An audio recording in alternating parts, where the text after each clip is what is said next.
Hey there. Tonight we're doing something a little different. A little bloody.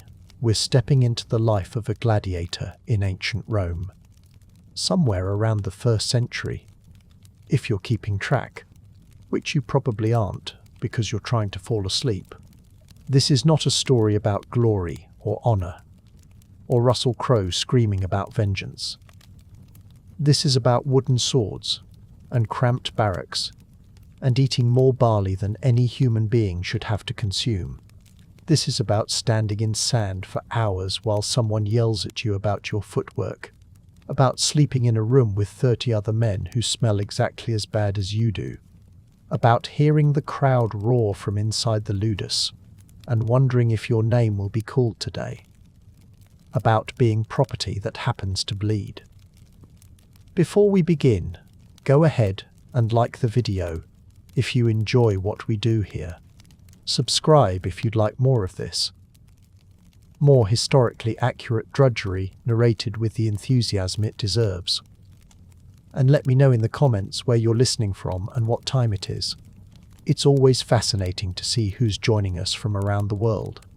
All of us united in our appreciation for the finer points of Roman entertainment economics. Now, dim the lights. Get comfortable. Maybe turn on a fan for that soft background hum that drowns out the existential questions. Let's begin. You're standing on a platform in the Forum Boarium, the cattle market, which is appropriate because you're livestock now. The sun is doing that thing where it's not quite overhead but already too hot, and you're sweating through whatever they've given you to wear, which isn't much. There are maybe 20 of you up here.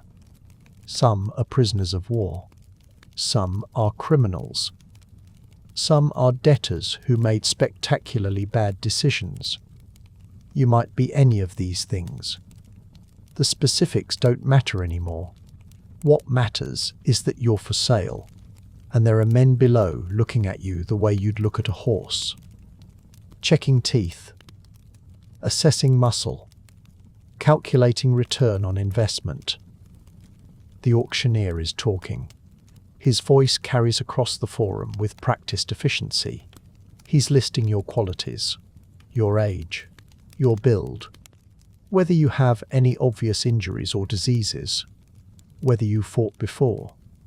If you have, that increases your value. If you haven't, well, you're cheaper. Raw material. The men below are nodding or shaking their heads, or conferring with each other in low voices that don't carry up to where you're standing. One of them is a Lannister, a gladiator trainer, owner of a ludus. You can tell because he's dressed well, but not ostentatiously, and he's looking at you with the specific dispassion of someone who does this often. He's calculating, not whether you'll live or die. That's not his concern. Whether you'll last long enough to justify the purchase price. Whether the crowd will find you interesting. Whether your body type suits a particular fighting style he needs to fill out his roster. He makes a gesture. The auctioneer acknowledges it. There's a brief back and forth of bids that you can't quite follow, and then it's done. You've been sold. The Lannister's assistant, a thick-shouldered man with scars on his forearms, comes up to the platform and gestures for you to follow. You do. There's no point in not following. The walk from the Forum Boarium to the ludus takes maybe half an hour. You're not in chains, which is something. The assistant doesn't talk to you. He walks slightly ahead, and you follow, and around you Rome is doing what Rome does. People buying bread. People arguing about nothing. People going about their lives in a city that has built an entire economy around watching people like you try not to die for entertainment. The ludus is in a part of the city that smells like sweat and old blood, and something else you can't quite identify. Leather, maybe. Or the specific smell of sand that's been soaked in bodily fluids and then baked in the sun. The building itself is not impressive. High walls. A gate. No windows facing the street. It looks like a warehouse, which is essentially what it is. A warehouse for storing and maintaining human beings who fight. The gate opens. You walk through. The smell intensifies. Inside, there's a courtyard. Training ground. Sand underfoot. Posts driven into the ground at intervals. Racks of wooden weapons along one wall. A few men are drilling in the far corner, their movements repetitive and mechanical. Thunk, thunk, thunk, thunk. Wooden swords hitting wooden posts. The sound carries across the courtyard with a rhythm that's almost soothing. Almost. The Lannister is waiting. He looks at you the way you'd look at a tool you've just purchased. Assessing. Deciding where you fit. What you're good for. He walks around you slowly. Doesn't touch you. Doesn't need to. He's done this enough times to know what he's looking at. He says something to the assistant. The assistant nods and gestures for you to follow again. You're taken to a side room where there are stacks of tunics and loincloths and sandals. The assistant hands you a set. The tunic is rough wool, undyed. The kind of thing that will chafe after about 10 minutes of wearing it. The loincloth is similarly utilitarian. The sandals are leather, worn but functional. You change. Your old clothes, whatever you were wearing when you were sold, are taken away. You won't see them again. The assistant leads you to the sleeping quarters. It's a long room with narrow beds along both walls. Some of the beds have thin mattresses. Some just have straw. There are maybe 40 beds total. Most are occupied by men in various states of rest or boredom. Some are sleeping. Some are sitting and staring at nothing. Some are talking in low voices. They look up when you enter. A few nod. Most don't bother. New arrivals are common enough not to be interesting. You're assigned a bed near the far end. The mattress is thin enough that you can feel the wooden slats beneath it. There's a small space underneath for storing whatever possessions you might accumulate, which will be approximately none. The man in the bed next to yours glances over. Doesn't say anything. Goes back to staring at the ceiling. The assistant tells you that the evening meal is in 2 hours. That training begins at dawn. That the rules are simple. Do what you're told. Don't start fights in the barracks. Don't try to leave. The punishment for breaking rules is not specified, but the implication is clear enough. You nod. The assistant leaves. You sit on your new bed. The wool tunic is already chafing.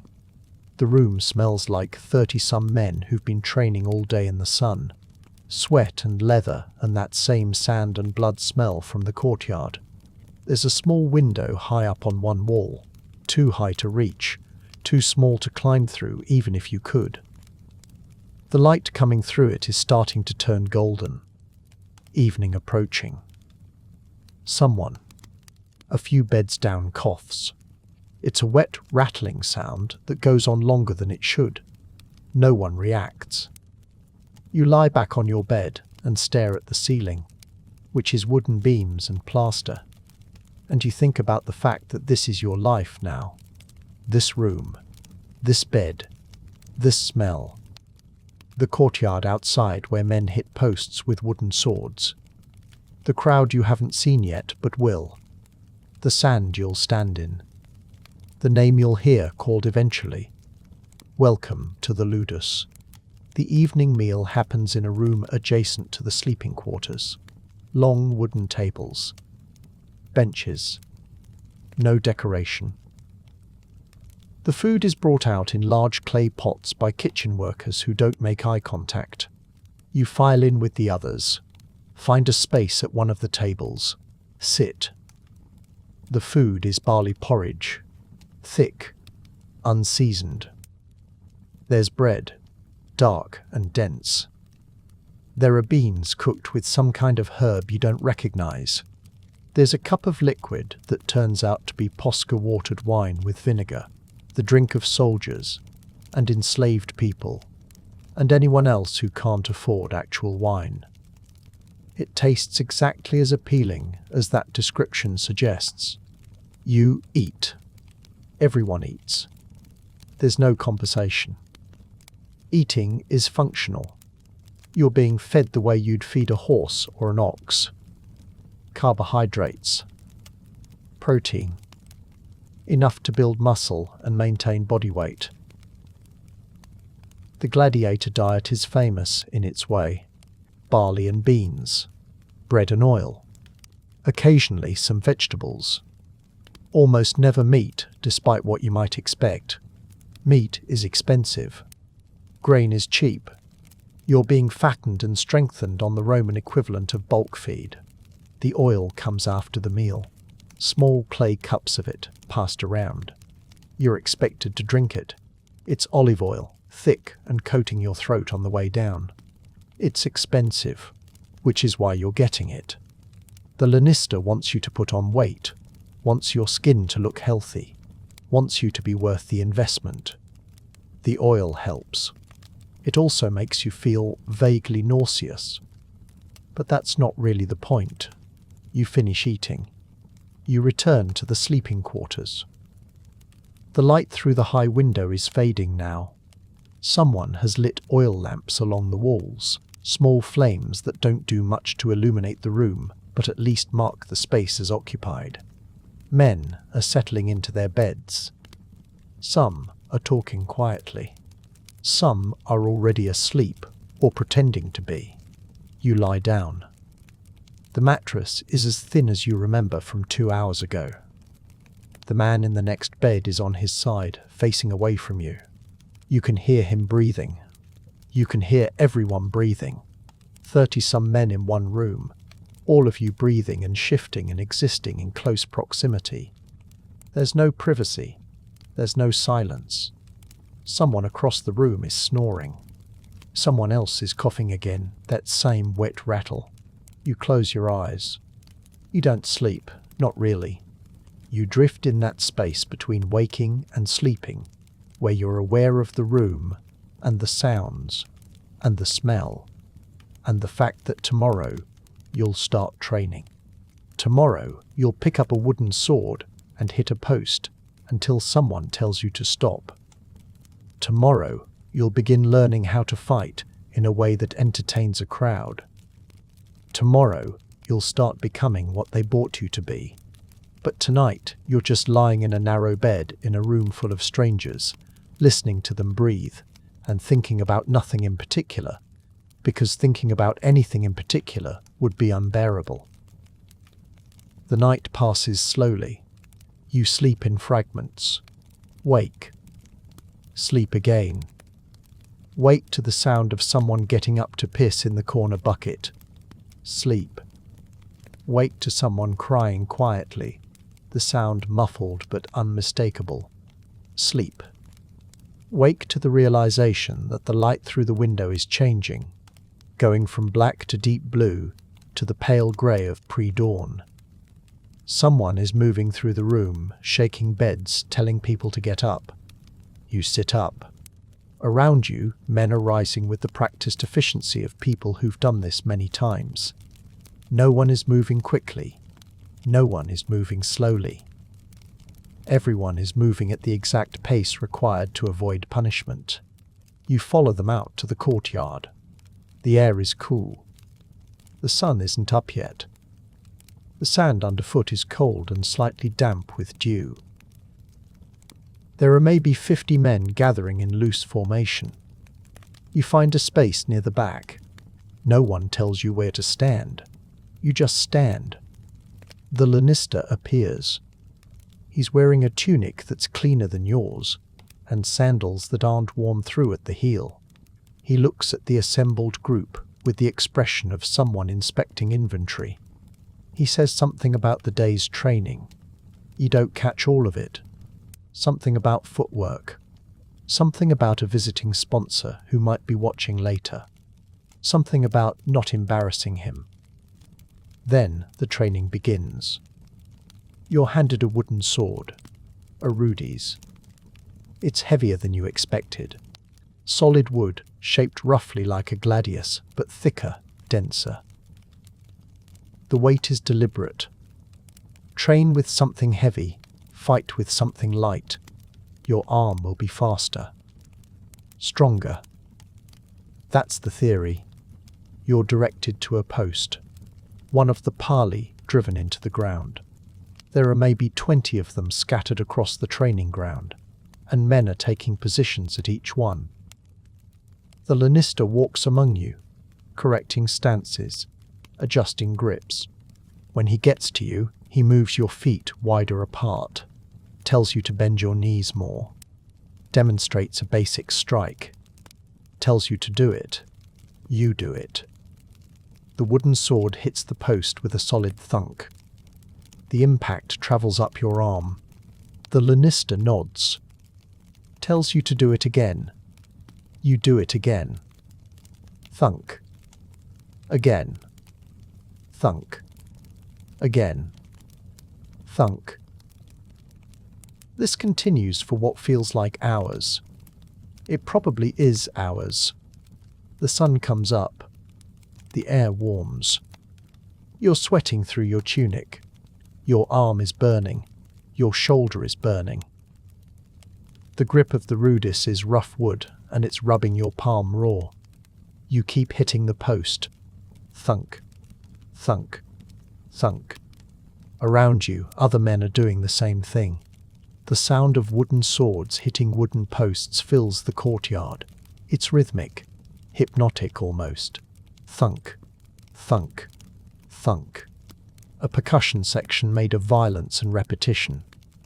The Lannister stops you, adjusts your stance again. Your back foot was drifting. Your shoulder was rising. Small corrections. Details that seem meaningless but apparently matter. He demonstrates the strike again. Slower this time. You watch. You copy. He nods. Tells you to continue. Thunk. Thunk. Thunk. Your mind starts to wander. You think about nothing. You think about everything. You think about the fact that this is your life now. Hitting a post with a wooden sword. Over and over. Until your arm feels like it's going to fall off. And then tomorrow, you'll do it again. And the day after that. And the day after that. The Lannister calls for a break. You lower the rudis. Your arm is shaking. You look at your palm. It's red and raw. And there's a blister forming at the base of your thumb. You look around. Other men have the same blisters. Some have calluses. The veterans. The ones who've been doing this long enough that their hands have adapted. Water is brought out in clay jugs. You drink.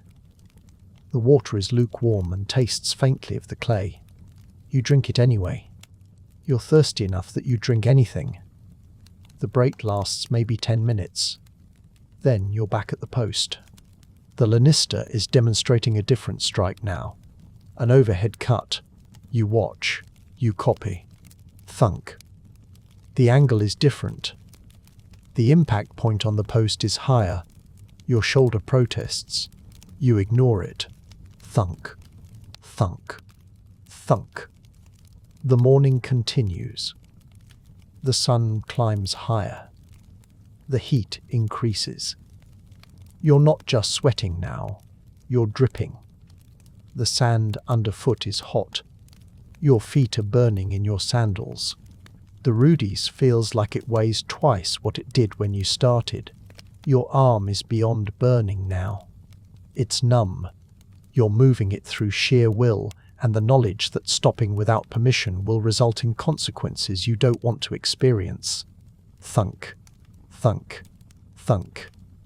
The Lannister is walking among the posts again, watching. Correcting. He stops at the man 2 posts over. Says something. The man adjusts. The Lannister nods. Moves on. Stops at you. Watches you complete 3 strikes. adjusts your elbow, tells you to keep it tighter to your body. Demonstrates. You copy. He watches 3 more strikes, nods, moves on. You keep hitting the post. Somewhere around midday, the training shifts. You're told to pair up. You're matched with someone roughly your size and experience level, which is to say, someone who also looks like they've never done this before. You're given instructions. Basic sparring. No strikes to the head. No strikes to the groin. Control your hits. The point is to practice form, not to injure each other. Injured fighters don't earn money. You face your partner. Both of you are holding wooden swords. Both of you look uncertain. The Lannister tells you to begin. Your partner swings. You block. The impact of wood on wood rattles your arm. You swing back. They block. You circle each other. Swing. Block. Swing. Block. It's clumsy. It's slow. You're both exhausted, and neither of you really knows what you're doing. The Lannister stops you, corrects your partner's stance, corrects your grip, tells you to continue. Swing. Block. Swing. Block. This goes on for another hour, maybe 2. Time has stopped meaning much.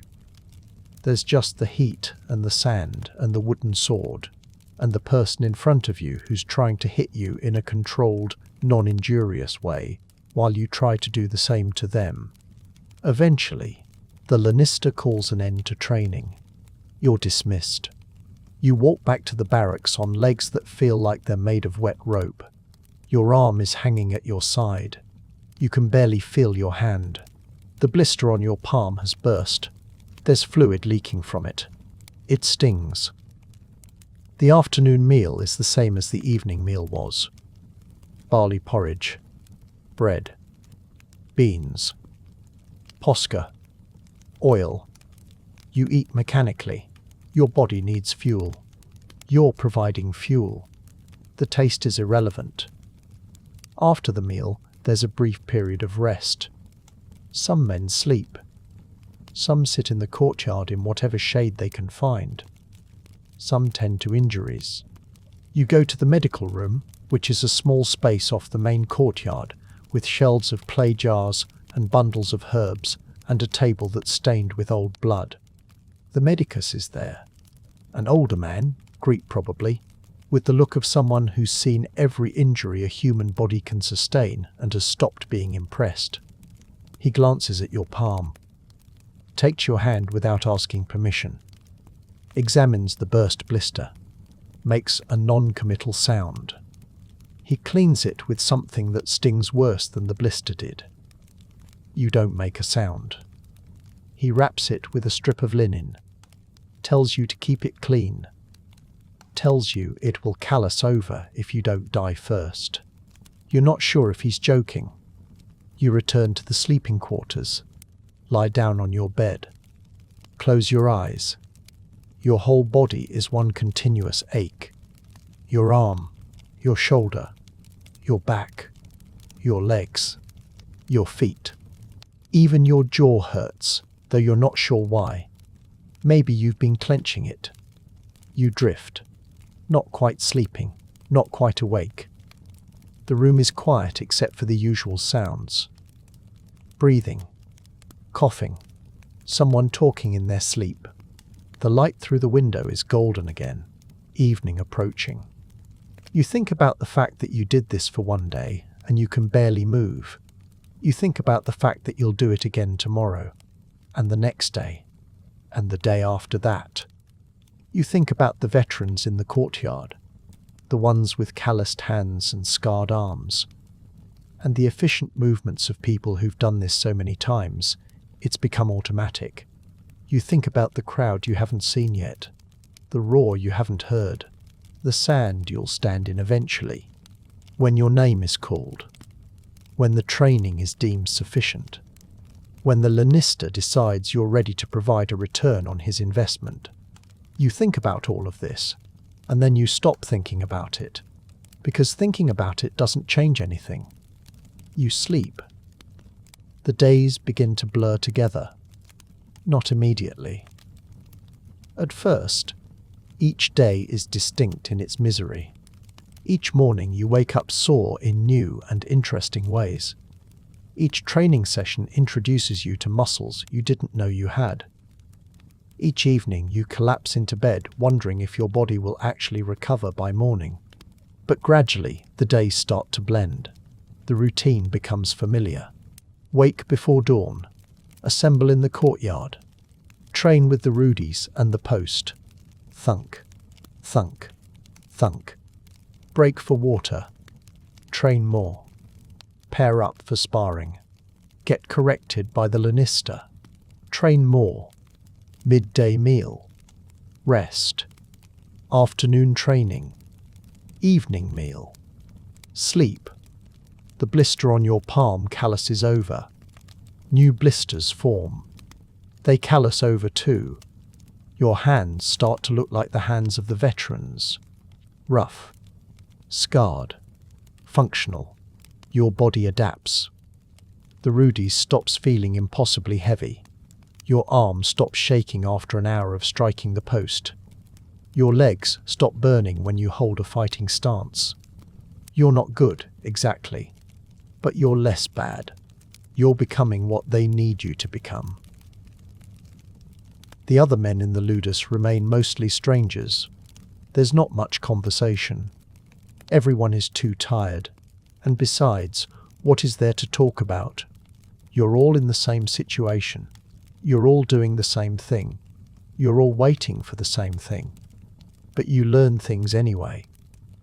The man in the bed next to yours is named Marcus.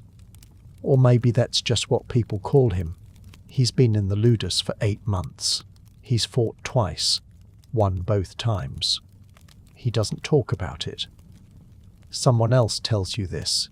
In the casual way people share information about each other, when there's nothing else to do. There's a Gaul 3 beds down who's been here for 2 years. He's fought 11 times. Won 9. Lost 2, obviously, but lost in the way where the crowd gave him the thumbs up, where his performance was entertaining enough to warrant mercy.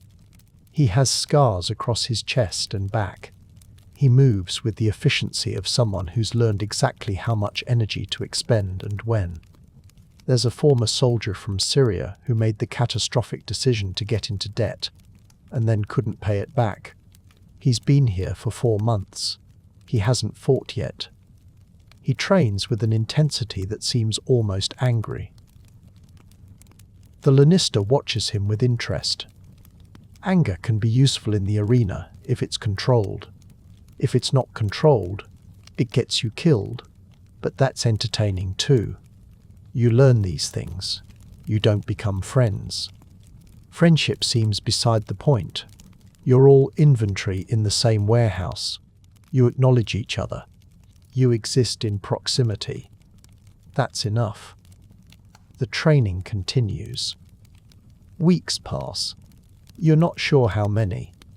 Time is measured in training sessions and meals and nights in the barracks. The Rudis becomes an extension of your arm. The movements become automatic. Strike. Block. Pivot. Strike. Your body learns what your mind doesn't want to accept. The Lannister starts teaching you specific techniques. You're being trained as a Murmillo, apparently. A heavily armed fighter with a large shield and a gladius. Or you will be when you actually fight. For now, you're still using wooden weapons. The wooden gladius is shorter than the Rudis. The wooden shield is lighter than the real thing will be. But the movements are the same. The footwork is the same. The strategy is the same. You learn to move with the shield. To use it not just for blocking, but for striking. To create angles. To control distance. The Lannister demonstrates. You copy. He corrects. You adjust. This happens hundreds of times, thousands of times. The movements become muscle memory. You spar with other Mamilo trainees. You spar with people training in other styles. Thriax fighters with their small shields and curved swords. Retiarius fighters with their nets and tridents. Each style has different patterns, different rhythms. You learn to read them, to anticipate, to react. You're not thinking anymore when you fight. You can't think. Thinking is too slow. Your body is reacting before your mind processes what's happening. Block, strike, pivot, block.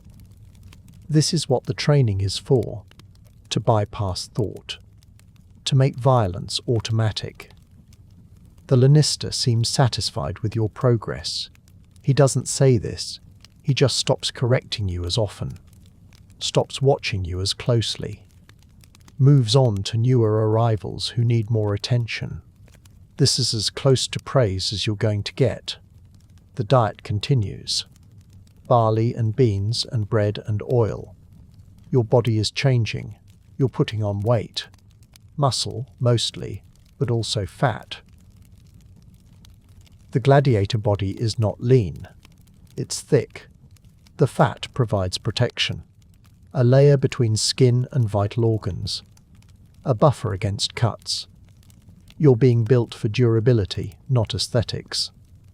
The oil helps. You drink it every day. Your skin takes on a sheen. Your hair gets thicker. These are side effects of the diet, but they're also marketable qualities. The crowd likes fighters who look healthy, who look strong, who look like they might actually survive. You're examined periodically by the medicus.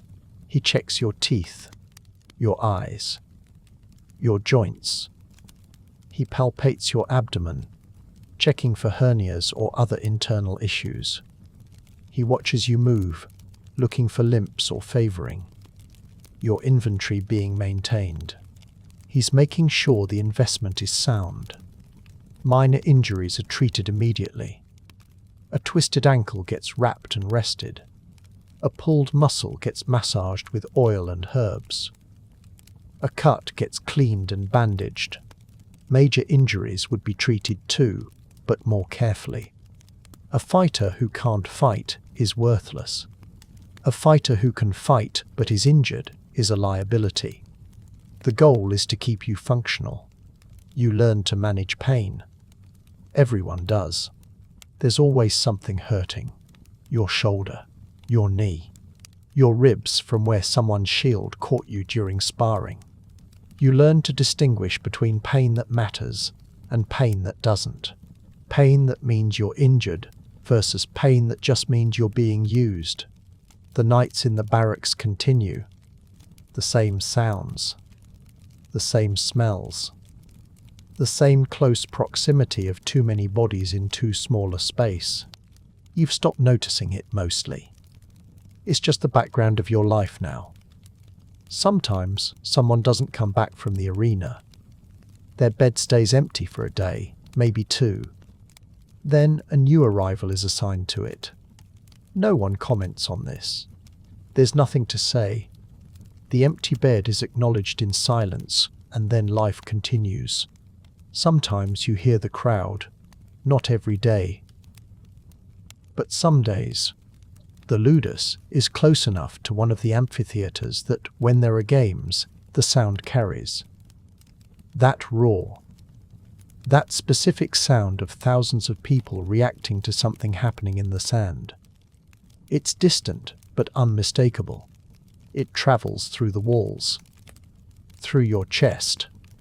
It becomes part of the background noise of training.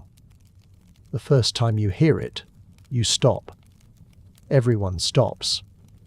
The Lannister doesn't tell you to continue. He just waits. You all stand there in the courtyard, wooden weapons in hand, listening to the distant roar of a crowd watching someone fight. Watching someone die, maybe. The sound rises and falls, peaks and subsides. It goes on for hours. Then it stops. The games are over. The Lannister tells you to continue training. You do. Thunk. Thunk. Thunk. After that first time, you stop stopping. The roar becomes just another sound. Background noise. You train through it. You eat through it. You sleep through it. It's always there on game days. A reminder of what you're training for, what you're being prepared for. The thing that's coming. You don't know when. That's the worst part. You know it's coming. You know your name will be called eventually. The Lannister didn't buy you to keep you in the Ludus forever. You're an investment that needs to provide returns. But you don't know when. Tomorrow. Next week. Next month. The uncertainty is its own form of torture. You watch the veterans. The ones who fought multiple times. They don't seem anxious.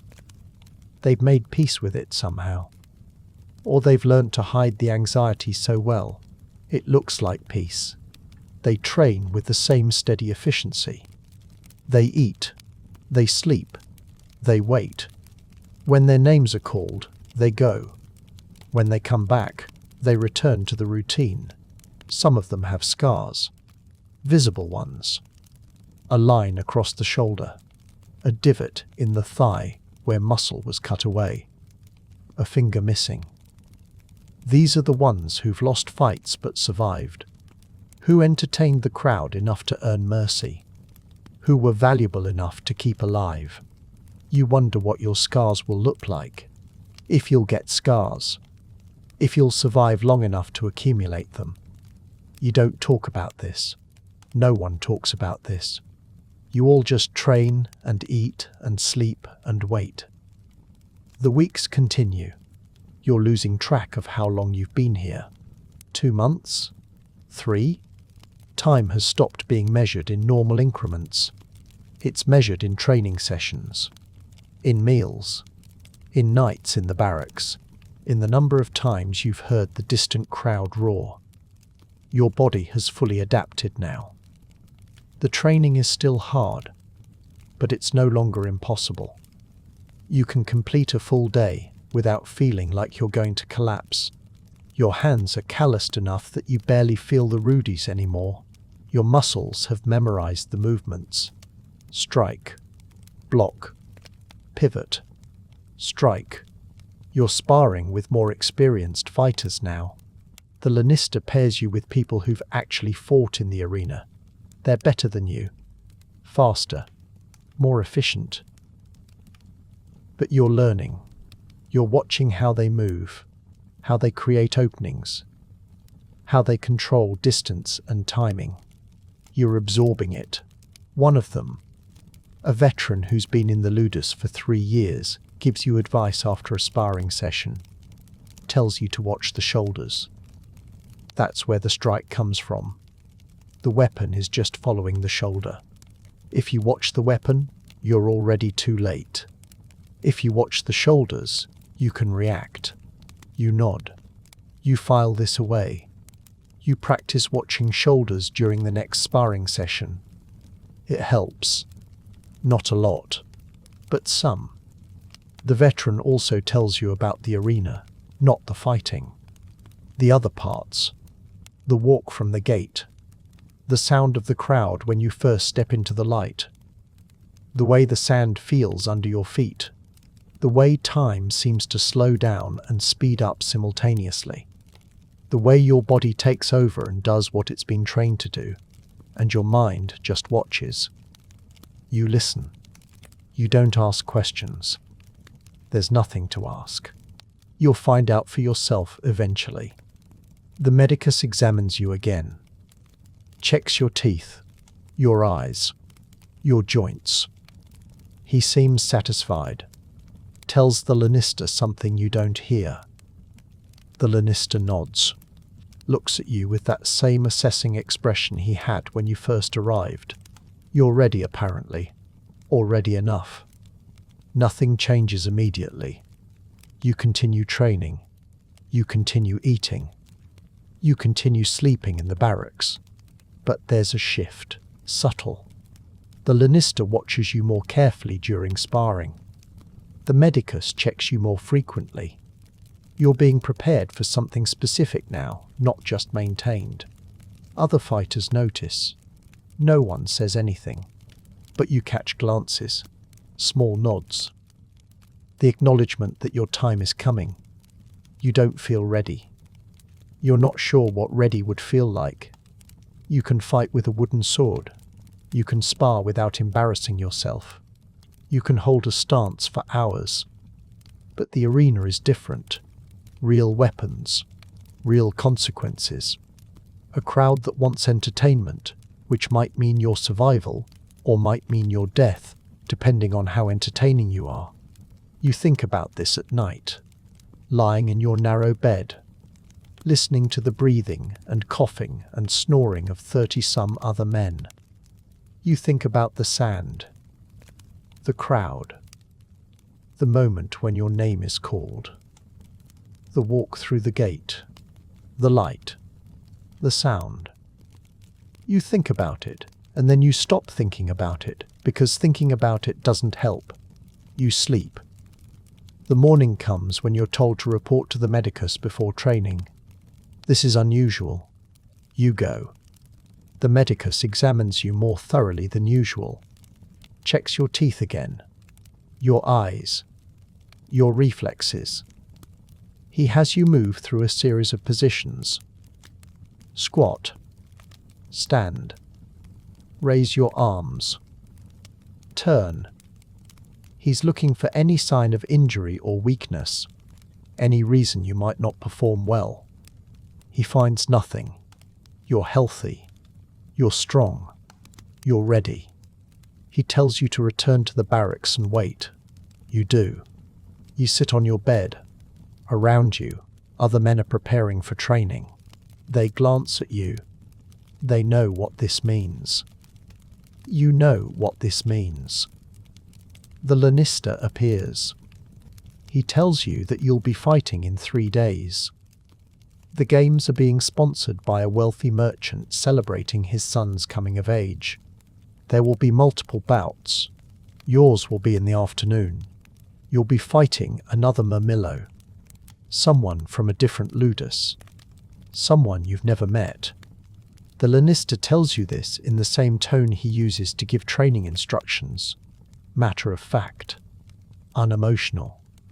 He tells you to continue training today and tomorrow. Light training. No sparring. Just forms and footwork. Keep your body loose. Don't injure yourself. On the day before the fight, you'll rest. The medicus will examine you again.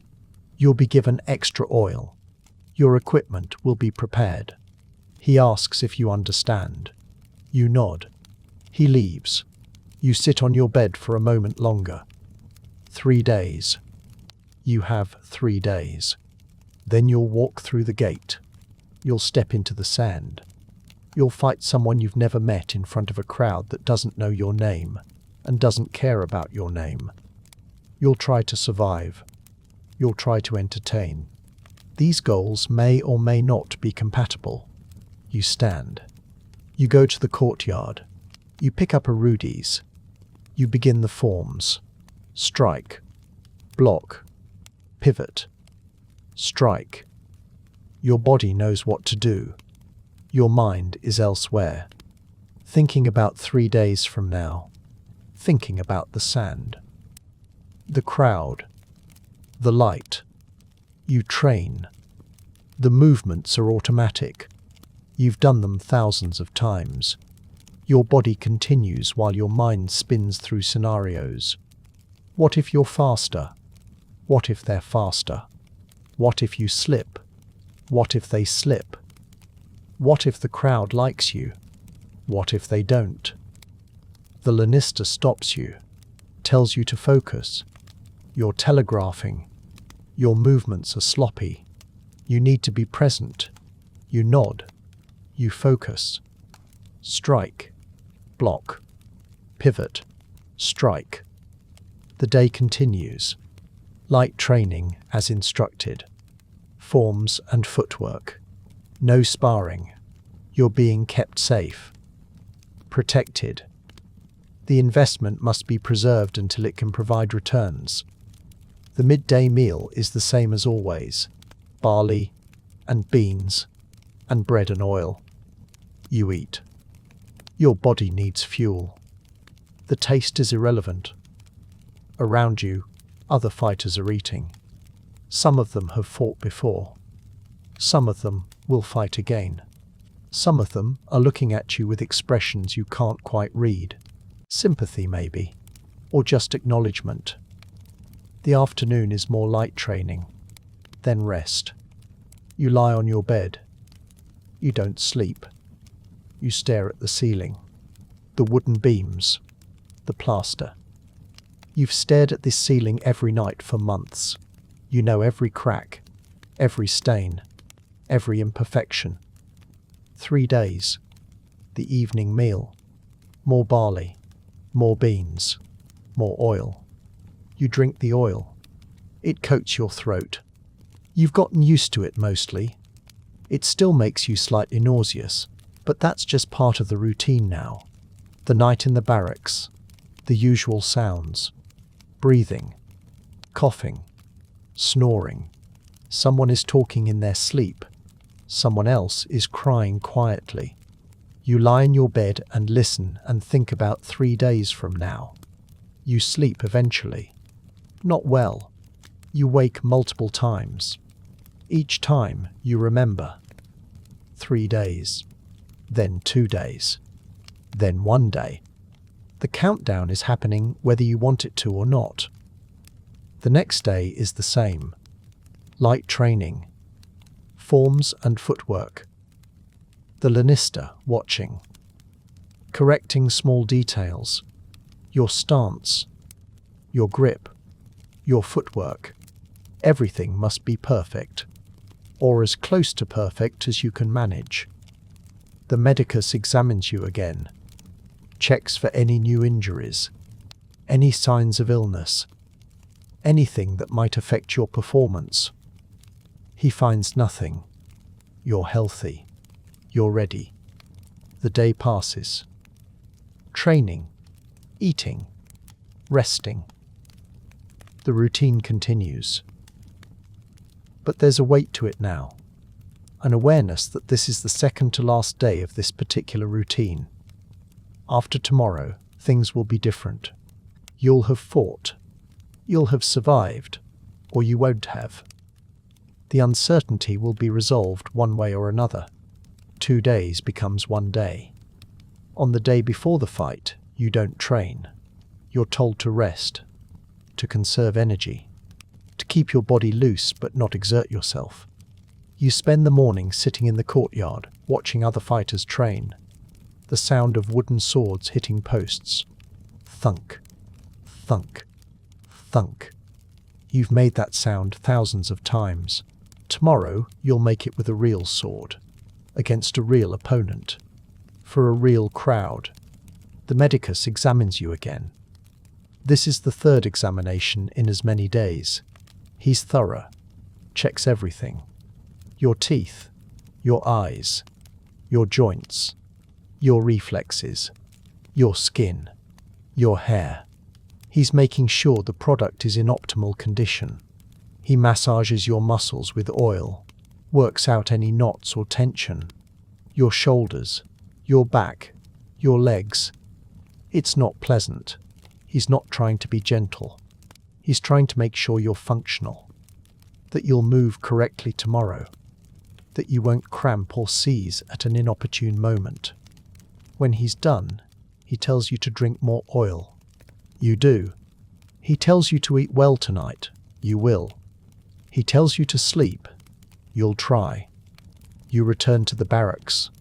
It's midday. You lie on your bed. You're supposed to be resting. You're not resting. You're thinking. About tomorrow. About the walk through the gate. About the sand. About the crowd.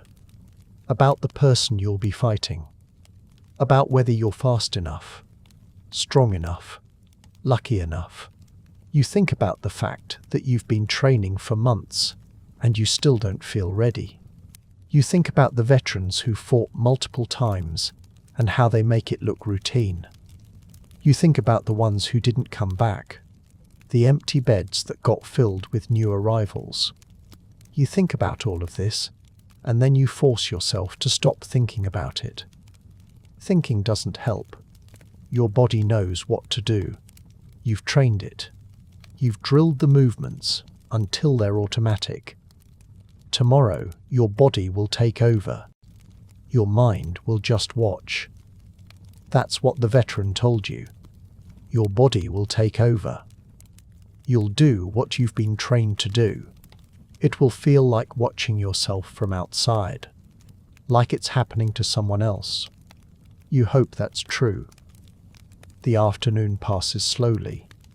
You don't train. You don't do anything. You just exist. You sit. You lie down. You walk around the courtyard. You watch other fighters train. You listen to the sound of wooden swords hitting posts.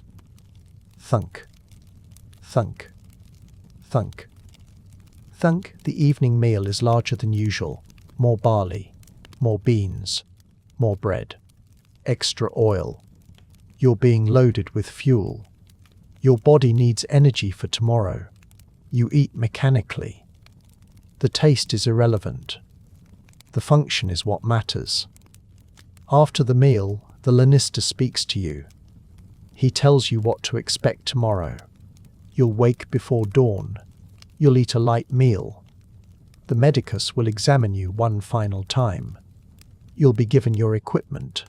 Real equipment. A real gladius. A real shield. A real helmet. Real greaves. You'll be dressed and prepared. Then you'll wait. The games start in the morning, but your bout is in the afternoon. You'll wait in a holding area near the arena. You'll hear the crowd. You'll hear the other fights. You'll wait until your name is called. When your name is called, you'll walk through the gate. You'll enter the arena. You'll face your opponent. You'll fight.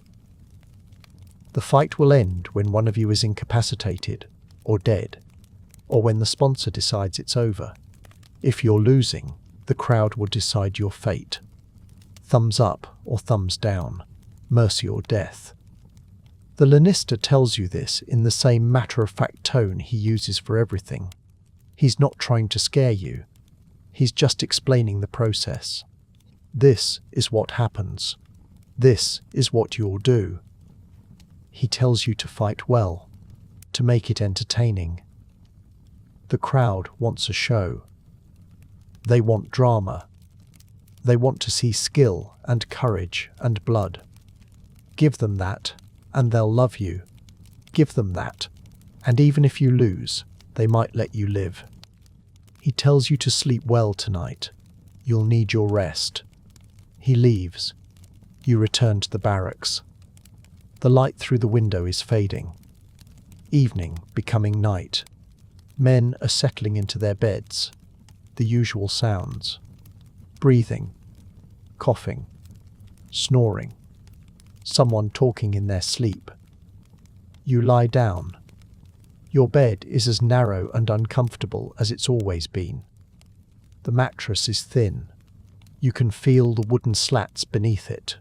You've slept in this bed for months. Tomorrow night, you might sleep in it again. Or you might not. You close your eyes. You try to sleep. Your mind won't stop. It keeps spinning through scenarios. What if you're faster? What if they're faster? What if you slip? What if they slip? What if the crowd likes you? What if they don't? You force yourself to breathe slowly, deeply. You focus on the breathing. In. Out. In. Out. You try to let everything else fade. Eventually, you sleep. Not well. You wake multiple times. Each time, you remember. Tomorrow. The fight is tomorrow. You close your eyes again. You sleep again. You wake again. The night passes slowly. The longest night. The last night before everything changes. When you wake for the final time, the light through the window is still dark. Pre-dawn. But there's movement in the barracks. Someone is shaking your shoulder, telling you to get up. It's time. You sit up. Your body is stiff. You're sore in ways you weren't yesterday. Tension, probably. You've been clenching muscles without realizing it. You stand. You stretch. Around you, other men are sleeping. Your fight is today. Theirs is not. Not yet. You're led to the kitchen. There's a small meal waiting. Bread. Watered wine. Not much. You're not supposed to eat heavily before fighting. A full stomach is a liability. You eat what you're given. You drink the wine. It's sour and weak. The medicus is waiting. He examines you one more time. Checks your eyes. Your reflexes. Your joints. He seems satisfied. He massages your shoulders briefly. Tells you to stay loose. Tells you to breathe. Tells you that your body knows what to do. You're taken to a preparation room. Your equipment is laid out on a table. A gladius. Real iron. Sharp. Heavy. The weight is different from the wooden training sword. More balanced. More deadly. A shield. Large. Curved. The scutum of a murmillo. It's heavier than the wooden training shield. Your arm will tire holding it. But it will also protect you. Greaves for your legs.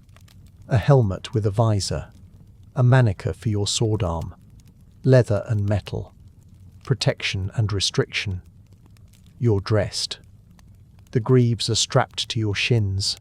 The manicure is wrapped around your right arm. The helmet is placed on your head.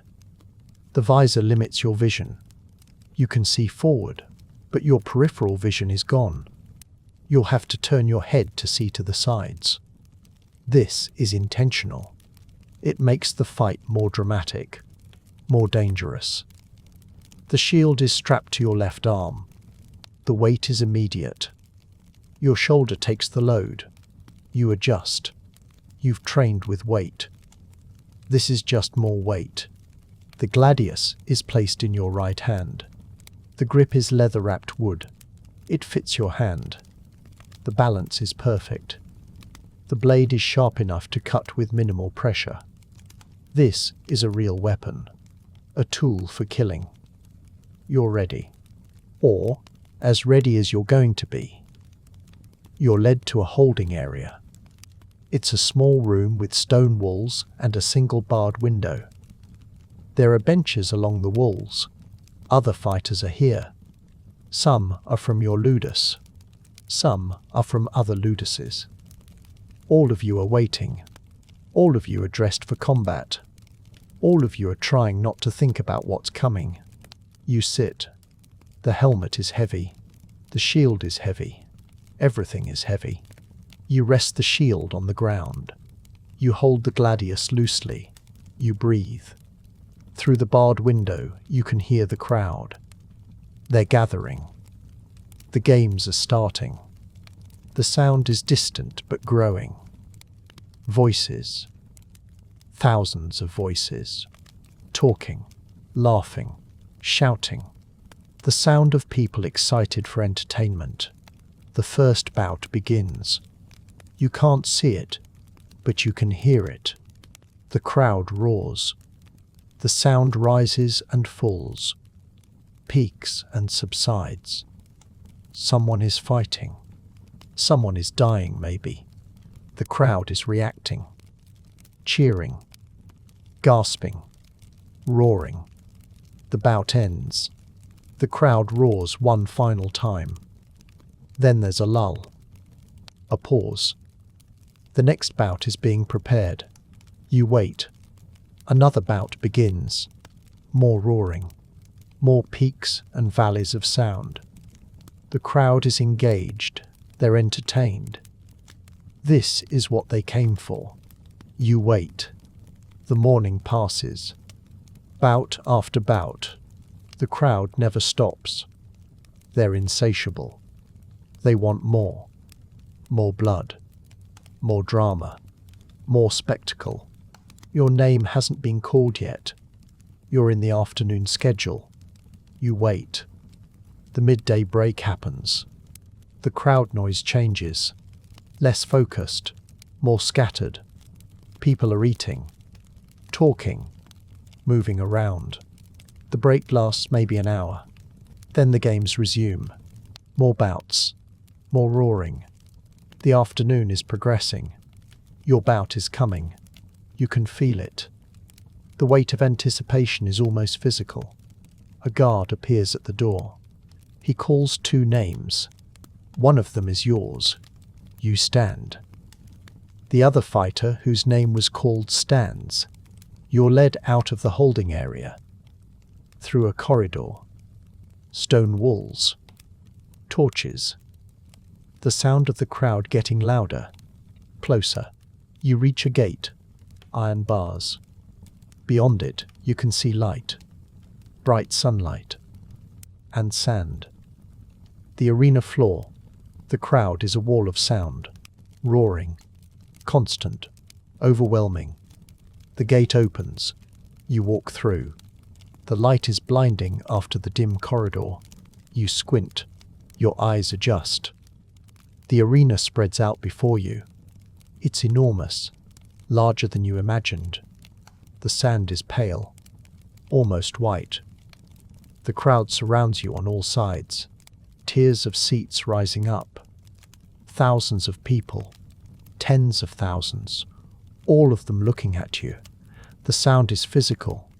It hits you like a wave. Roaring. Cheering. Shouting. The crowd is excited. A new bout. New fighters. New blood. You walk forward. The sand is soft under your feet. Different from the training ground. Finer. Deeper. Your sandals sink slightly with each step. The sun is hot. Directly overhead. No shade. No relief. Your opponent is entering from the opposite gate. Another Mamillo. Same equipment. Same armor. Same weapons. You can't see their face through the helmet visor.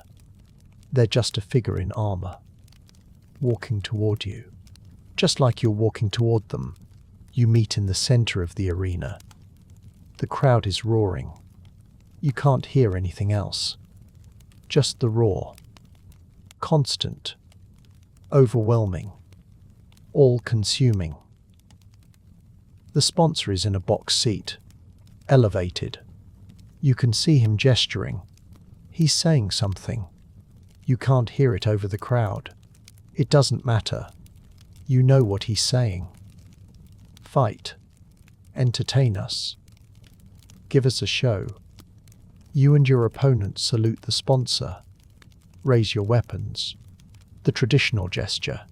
We who are about to die salute you. The words aren't spoken. They don't need to be. You turn to face each other. The crowd is still roaring. You raise your shield. Your opponent raises theirs. You grip the gladius. The leather is already slick with sweat. The signal is given. You don't see it. You just know. The fight has begun. Your opponent moves first. A probing strike. Testing your defense. You block with the shield. The impact rattles your arm. They're strong. You strike back. They block. You circle each other. The sand shifts under your feet. The crowd is roaring. You can't hear your own breathing. You can't hear anything except the roar. It's like fighting underwater.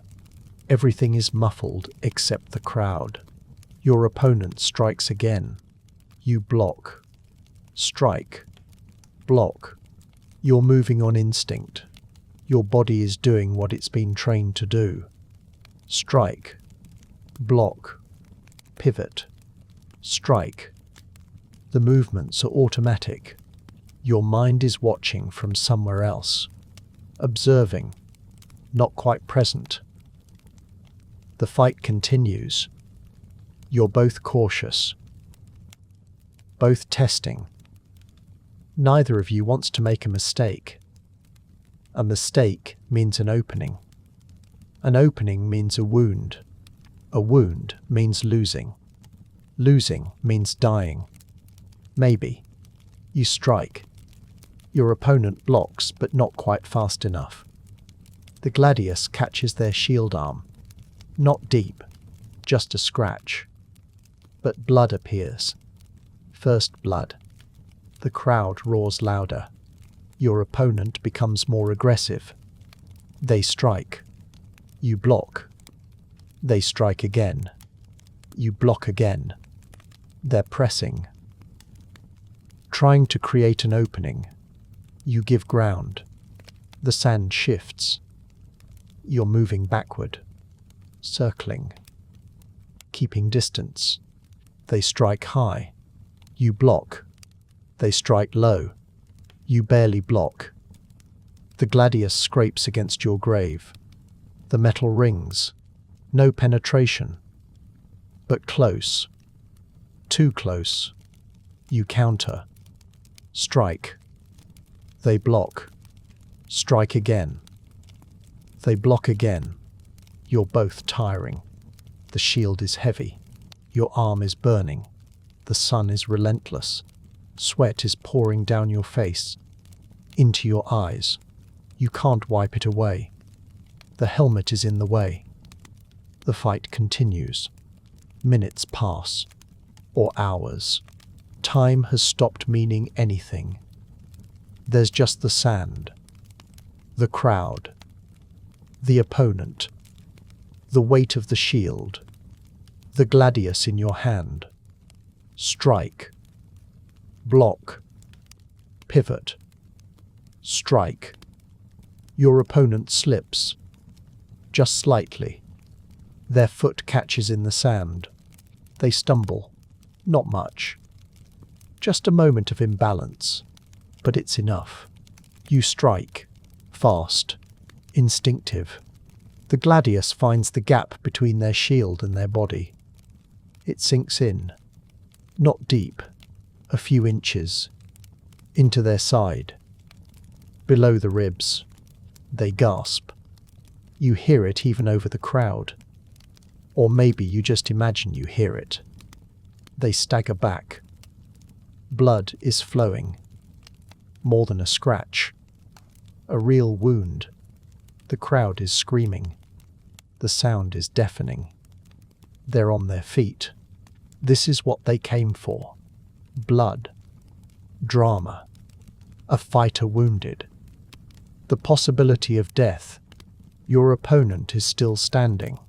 Still holding their shield. Still holding their gladius. But they're hurt. You can see it in the way they're moving. Slower. More careful. Protecting their wounded side. You press. Strike. They block. Strike again. They block again. But they're weakening. The blood is flowing.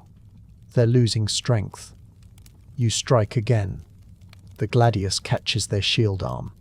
Another wound. Not deep, but enough. They drop the shield. It falls to the sand with a soft thud. They're defenseless now. Just the gladius. No shield. No protection. They're backing away. You're advancing. The crowd is roaring. Louder than before. This is the moment. The climax. The end. Your opponent stumbles. Falls to one knee. They're looking up at you. You can't see their face through the visor. But you can imagine it. Fear. Pain. Resignation. They drop the gladius. Raise their hand. The gesture of surrender. They're done. They can't fight anymore. They're at your mercy. The crowd is screaming. Some are shouting for mercy. Some are shouting for death. The sound is chaos. You can't distinguish individual voices, just the roar. You look up at the sponsor's box. He's standing. He's looking at the crowd, gauging their reaction, deciding. The crowd is divided. Some want mercy. Some want death. It's close. The sponsor makes his decision. He raises his hand, thumb extended. The gesture is clear. Mercy. Let them live. The crowd roars, some in approval, some in disappointment. But the decision is made. Your opponent lives. You lower your gladius. You step back. Your opponent collapses fully to the sand. They're still breathing. Still alive. Attendants are rushing out. They'll take them away. Treat their wounds. They'll survive. Probably. You turn. You walk toward the gate you entered from. The crowd is still roaring. Some are cheering for you. You won. You survived. You entertained them. You gave them what they wanted. The gate opens. You walk through.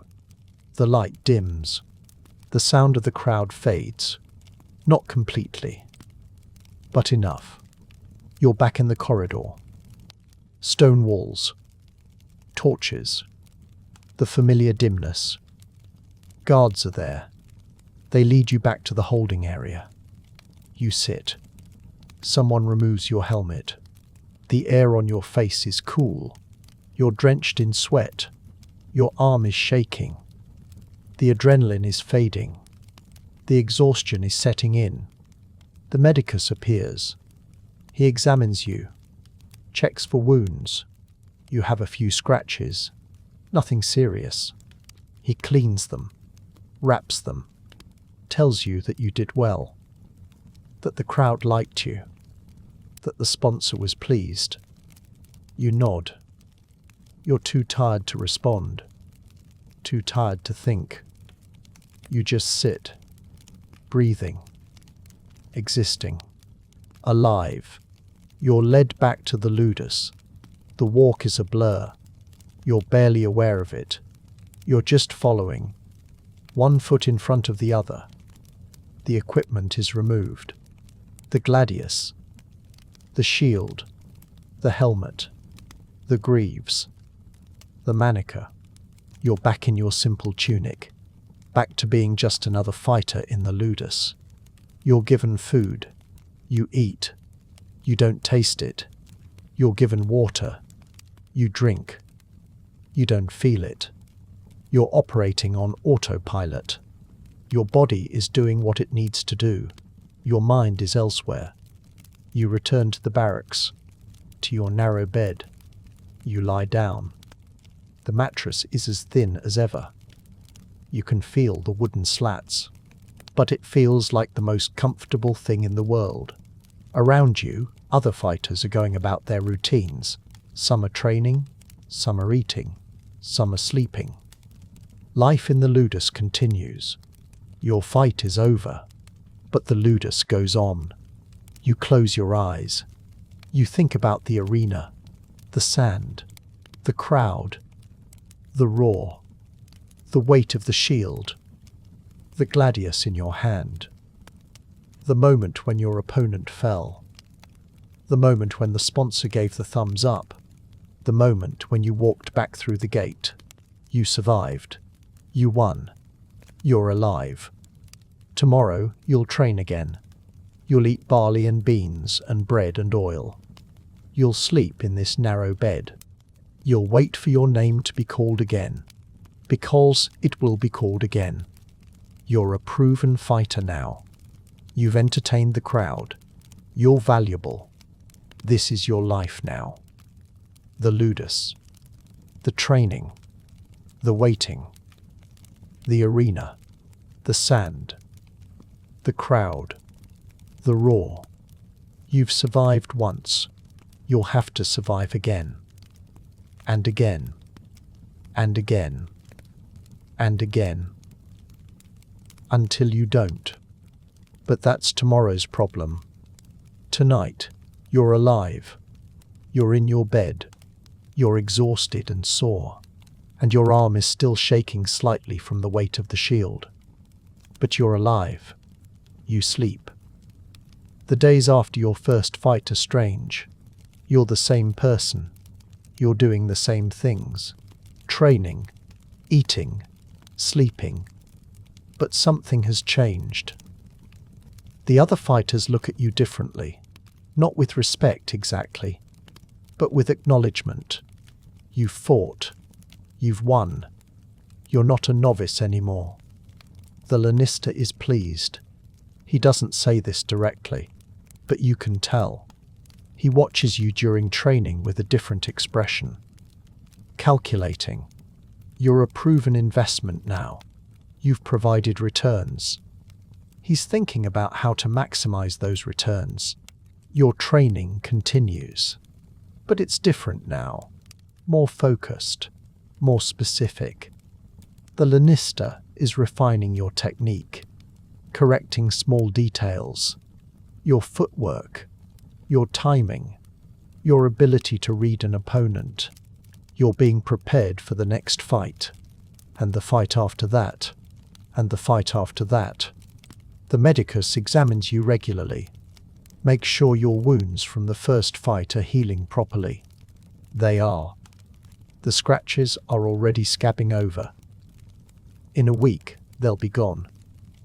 In a month, you won't remember where they were. The diet continues. Barley and beans and bread and oil. Your body is being maintained. Kept strong. Kept healthy. You're valuable now. The investment must be protected. The nights in the barracks continue. The same sounds. The same smells. But you sleep differently now. Not better. Just different. You know what the arena is like. You know what the crowd sounds like. You know what it feels like to stand in the sand with a gladius in your hand, and another fighter trying to kill you. The uncertainty is gone. Or at least one layer of uncertainty is gone. You know you can fight. You know you can win. You don't know if you can keep winning. But that's a different question. You hear the crowd again. On game days. That distant roar. It doesn't stop you anymore. You just keep training. Thunk. Thunk. Thunk. The sound of wooden swords hitting posts. The sound of your life. Weeks pass. You train. You eat. You sleep. You wait. Your name will be called again. You know this. You're ready as you can be. The ludus continues. New fighters arrive. You watch them go through what you went through. The first day. The first training session. The first night in the barracks. The slow realization of what their life is now. You don't offer advice. There's nothing to say. They'll learn or they won't. They'll survive or they won't. Some of the veterans fight again. You watch them leave. Some come back. Some don't. The empty beds are filled with new arrivals. The cycle continues. You're part of the cycle now. You're no longer the new arrival. You're no longer the novice. You're a fighter. You've proven yourself. You'll fight again. And again. And again. Until you don't. But that's not today. Today, you're training. Hitting a post with a wooden sword. Thunk. Thunk. Thunk. The sun is hot. The sand is rough under your feet. Your arm is burning. Your shoulder is burning. But you keep going. Because this is what you do now. This is who you are. A gladiator in a ludus. Training. Waiting. Fighting. Surviving. For now. The sound of wooden swords hitting posts fills the courtyard. Thunk. Thunk, thunk. The rhythm is constant, hypnotic. The sound of your life, the sound of survival, the sound of waiting for your name to be called again. And it will be called. Soon. Maybe tomorrow. Maybe next week. Maybe next month. But it will be called. And when it is, you'll walk through the gate. You'll step into the sand. You'll face the crowd. You'll fight. Because that's what you do now. That's what you are. A gladiator. And this is your life. For as long as it lasts. The thing about surviving your first fight is that it doesn't make the second one easier. It just makes it more inevitable. You've proven you can do it, which means they'll make you do it again. That's the transaction. You didn't earn freedom. You earned another appointment with the sand. The ludus smells different now that you know what the arena smells like. Or maybe it always smelled this way, and you just notice it now. In the morning, before the sun gets high, it smells like stale sweat and the cheap oil they rub into your skin. Like unwashed bodies packed too close together. Like the latrine that's never quite far enough away.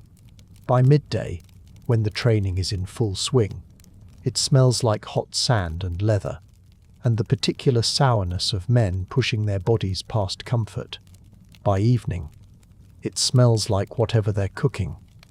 Usually barley, usually beans, usually something that sits heavy in your stomach and makes you feel like livestock being fattened, which, to be clear, is exactly what you are. The Lannister doesn't see fighters. He sees investments. He sees market value walking around on two legs, eating his food, using his equipment. Every scar you earn is a calculation. Every injury is a risk assessment. Can you fight again? How soon? Will the crowd pay more to see you because you survived, or less because you're damaged goods? You're not a person in here. You're inventory. The other fighters understand this in a way that doesn't require discussion. You see it in how they move through the day, efficiently, without waste. They eat what they're given. They train when they're told. They sleep when they can. There's no rebellion, because rebellion costs energy. And energy is the only currency that matters when your name might be called tomorrow. One of the veterans, the one who told you about your body taking over during the fight, has a scar that runs from his collarbone to his navel. It's old, healed badly, the kind of wound that should have killed him but didn't, which means he's either incredibly lucky or incredibly valuable. Probably both. He doesn't talk about how he got it. None of them talk about their fights unless they're drunk. And they're rarely drunk because wine costs money, and money is something the Lannister controls. You watch him during training. He moves differently than the newer fighters. Economically, he doesn't waste motion, doesn't overextend, doesn't try to impress anyone. He hits the post with his wooden sword. Thunk, and resets. Thunk. Reset. Thunk. Reset. The same movement, over and over, with the kind of precision that only comes from doing something 1,000 times, and knowing that the 1,001st time might be the one that keeps you alive. You try to copy him. Your form is better now than it was. Your shoulders don't burn quite as quickly. Your grip on the rudies is more natural. Muscle memory is a real thing, and your muscles are remembering whether you want them to or not. Thunk. Reset. Thunk. Reset. The sun climbs higher. The sand gets hotter. Your feet are tough now, calloused from weeks of standing on this same ground. You barely notice the heat anymore. That's adaptation. That's your body deciding that if this is the new normal, It might as well get used to it. The Lannister walks through the training yard, watching. Always watching. He stops behind you. You feel his presence before you hear him. He doesn't say anything for a long moment, just watches you hit the post. Thunk, thunk, thunk. Then he adjusts your elbow. A small movement, barely noticeable, but it changes the angle of your strike, makes it more efficient, more dangerous. He moves on without a word. That's approval, in here. That's as close to praise as you're going to get. You keep training. The adjustment makes sense. Your arm doesn't tire as quickly. The wooden sword feels lighter, even though it weighs the same as it did 10 minutes ago. Small improvements. Incremental progress toward being better at something you never wanted to be good at. The irony isn't lost on you. It's just not particularly useful. By midday, the training yard empties for the meal. You file into the dining area with the others. The same long tables. The same benches. The same bowls of barley and beans. The same bread that's dense enough to use as a weapon. The same posca. That sour, vinegary drink that's technically wine but tastes like regret. You eat. Everyone eats. Quickly. Efficiently. There's no conversation. Eating is a task, not a social event. You shovel the food into your mouth, chew enough to swallow, and move on to the next bite. Your body needs fuel. This is fuel. The fact that it tastes like damp grain and disappointment is irrelevant. The gladiator diet is famous, in a way. High in carbohydrates. Designed to build a layer of fat over muscle. The fat protects you. Makes cuts less likely to hit anything vital. Makes you look more impressive in the arena. The crowd likes fighters who look strong.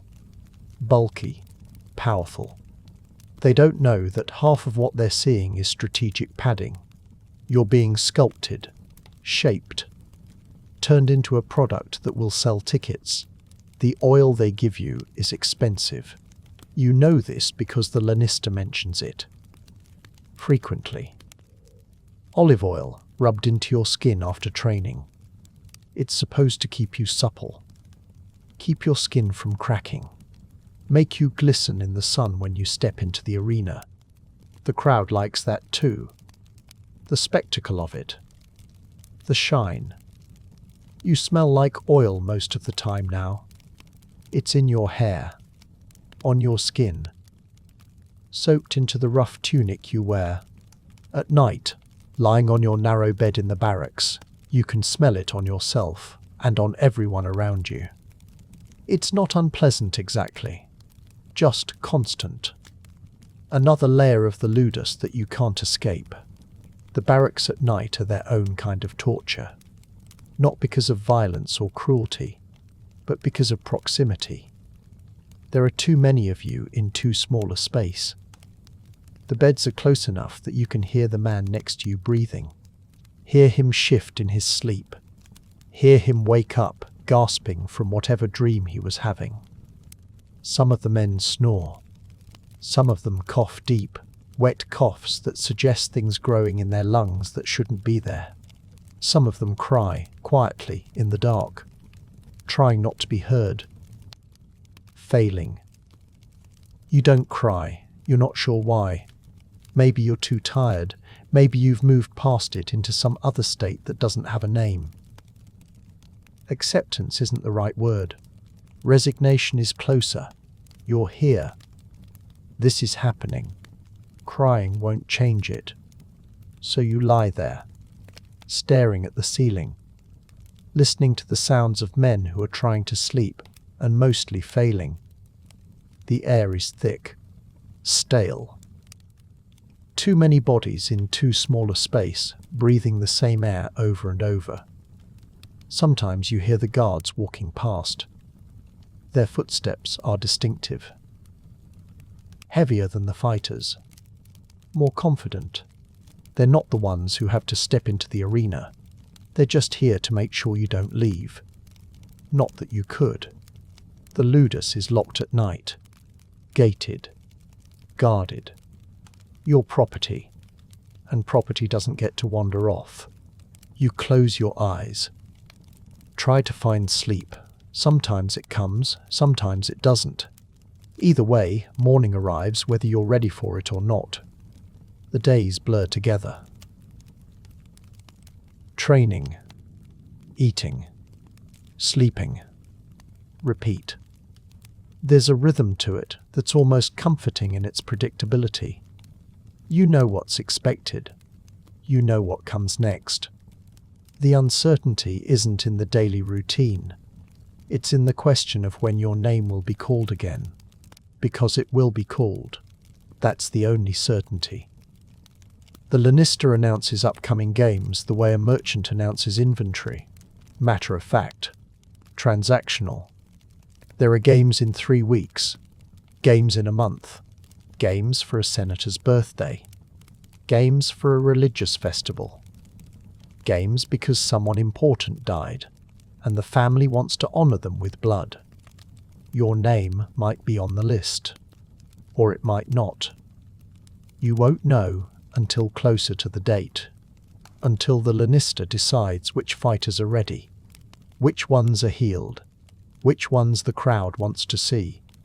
The waiting is worse than the fighting. At least in the arena, you know what's happening. You know who you're facing. You know the rules, such as they are. But in the ludus, you're just waiting, wondering. Calculating odds that you have no way of actually calculating. The veteran with the long scar tells you, not in words, but in the way he moves through the days, that this is the real skill, not the fighting, the waiting. The ability to exist in a state of permanent uncertainty without losing your mind. Some men don't manage it. You've seen them. The ones who get too tense, too anxious. They train too hard, injure themselves. Or they don't train hard enough, lose their edge. Or they pick fights with other gladiators in the barracks, trying to assert some kind of control over something, anything. The guards break it up. The Lannister punishes them. The cycle continues. You try to stay in the middle, not too tense, not too relaxed, just present, just moving through the days. Thunk, thunk, thunk. The sound of the wooden sword hitting the post is meditative, in a way, repetitive, mindless. Your body knows what to do. Your mind can drift. You think about the arena sometimes. The sand, the light, the crowd, the weight of the sword in your hand, the real sword, not the wooden one, the way your opponent moved, the moment the blade connected, the blood. You don't think about it in a traumatic way. It's more like reviewing a task you completed, analyzing what you did right, what you did wrong, what you do differently next time. Because there will be a next time. The medicus checks you regularly. He's Greek, which apparently makes him more qualified, or at least more expensive. He examines the cut on your side, the one from your first fight. It's healing well. No infection. No fever. Just a scar that will add to your value in the arena. Proof that you fought. Proof that you've survived. He applies a salve that smells like herbs and something else you can't identify. It stings. You don't flinch. Flinching suggests weakness, and weakness is something you can't afford to show. Not to the medicus. Not to the Lannister. Not to the other fighters. The medicus wraps the wound with clean cloth. Tells you to keep it dry. Tells you to come back in 3 days. You nod. You'll come back in 3 days. You'll do whatever he says because he's the one who keeps you functional. And functional is the only thing that matters. The medical room smells like old blood and herbs. There's a table in the center, stained dark from years of use. Jars line the shelves, salves, oils, powders, things you don't recognize. Surgical instruments hang on the wall. Knives, saws, hooks. The tools of a profession that's half healing, half butchery. You leave the medical room and return to the training yard. The sun is lower now. Late afternoon. The heat is less oppressive. The other fighters are still training, still hitting posts, still sparring with each other under the Lannister's watchful eye. You pick up your wooden sword, find an empty post, reset your stance. Thunk, thunk, thunk. The rhythm returns. The meditation continues. Somewhere in the distance you hear a sound, faint, muffled by walls and distance, but unmistakable. The roar of a crowd. Another ludus is fighting today. Another set of gladiators stepping into another arena. The sound carries. Not the individual voices. You can't hear those. Just the collective roar. The sound of thousands of people reacting to violence as entertainment. You keep training. Thunk, thunk, thunk. But part of your mind is on that sound, that distant roar, wondering if your ludus will be next, wondering if your name will be called. The roar swells, then fades, then swells again. Someone just did something the crowd liked, or someone just died. It's hard to tell from this distance. The crowd sounds the same either way. You finish your set. Lower the wooden sword. Your arm is shaking slightly. Fatigue. You've been training for hours. Your body is telling you to stop. You ignore it. Do another set. Thunk, thunk, thunk. The veteran with the scar is watching you. Not obviously. Just a glance. A nod. Acknowledgement that you're doing what you're supposed to be doing. That you're learning. You're learning. That's the horror of it, really. You're getting better at this. Your body is adapting. Your mind is adapting. You're becoming what they need you to become. And there's no part of you that can stop it. Survival requires competence. Competence requires practice. Practice requires repetition.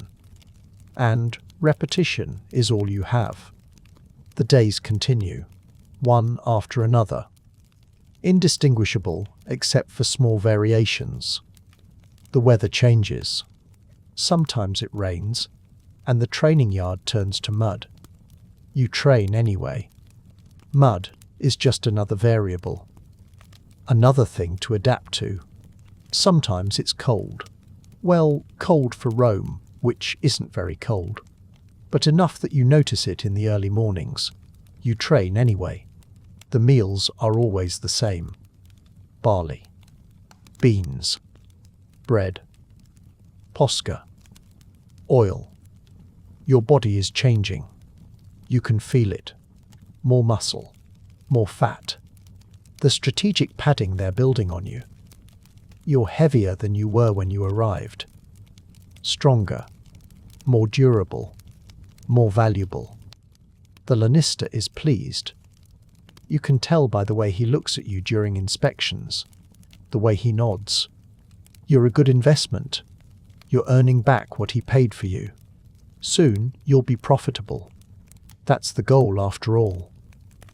Profit, entertainment, spectacle. You're a means to an end, and the end is someone else's wealth. At night, lying in the barracks, you think about time. How it's become unmeasurable. You don't know what day it is, what month. Time is marked only by training sessions and meals, and the occasional announcement of upcoming games. There's no calendar in here. No way to track the passage of days, except by the accumulation of scars and calluses. You've been here long enough that you don't remember what it felt like to not be here. Your life before the ludus is distant, abstract, like something that happened to someone else. This is your life now. The ludus, the training, the waiting, the arena. The announcement comes on a morning that feels like every other morning. The lanista gathers the fighters in the training yard, tells you that there are games in 5 days. A senator's son is celebrating something. Coming of age, maybe. Or a military victory. Or just because he can afford to throw games and wants to impress people. The reason doesn't matter. What matters is that names will be called. Fighters will be selected. The ludus will send its best. You might be one of them. The lanista doesn't announce the names yet. He'll wait. Let the tension build. Let you wonder. Let you train harder, hoping that if you're good enough, skilled enough, valuable enough, maybe he'll choose you. Or maybe he won't choose you. It's hard to know which outcome you're hoping for. Being chosen means fighting.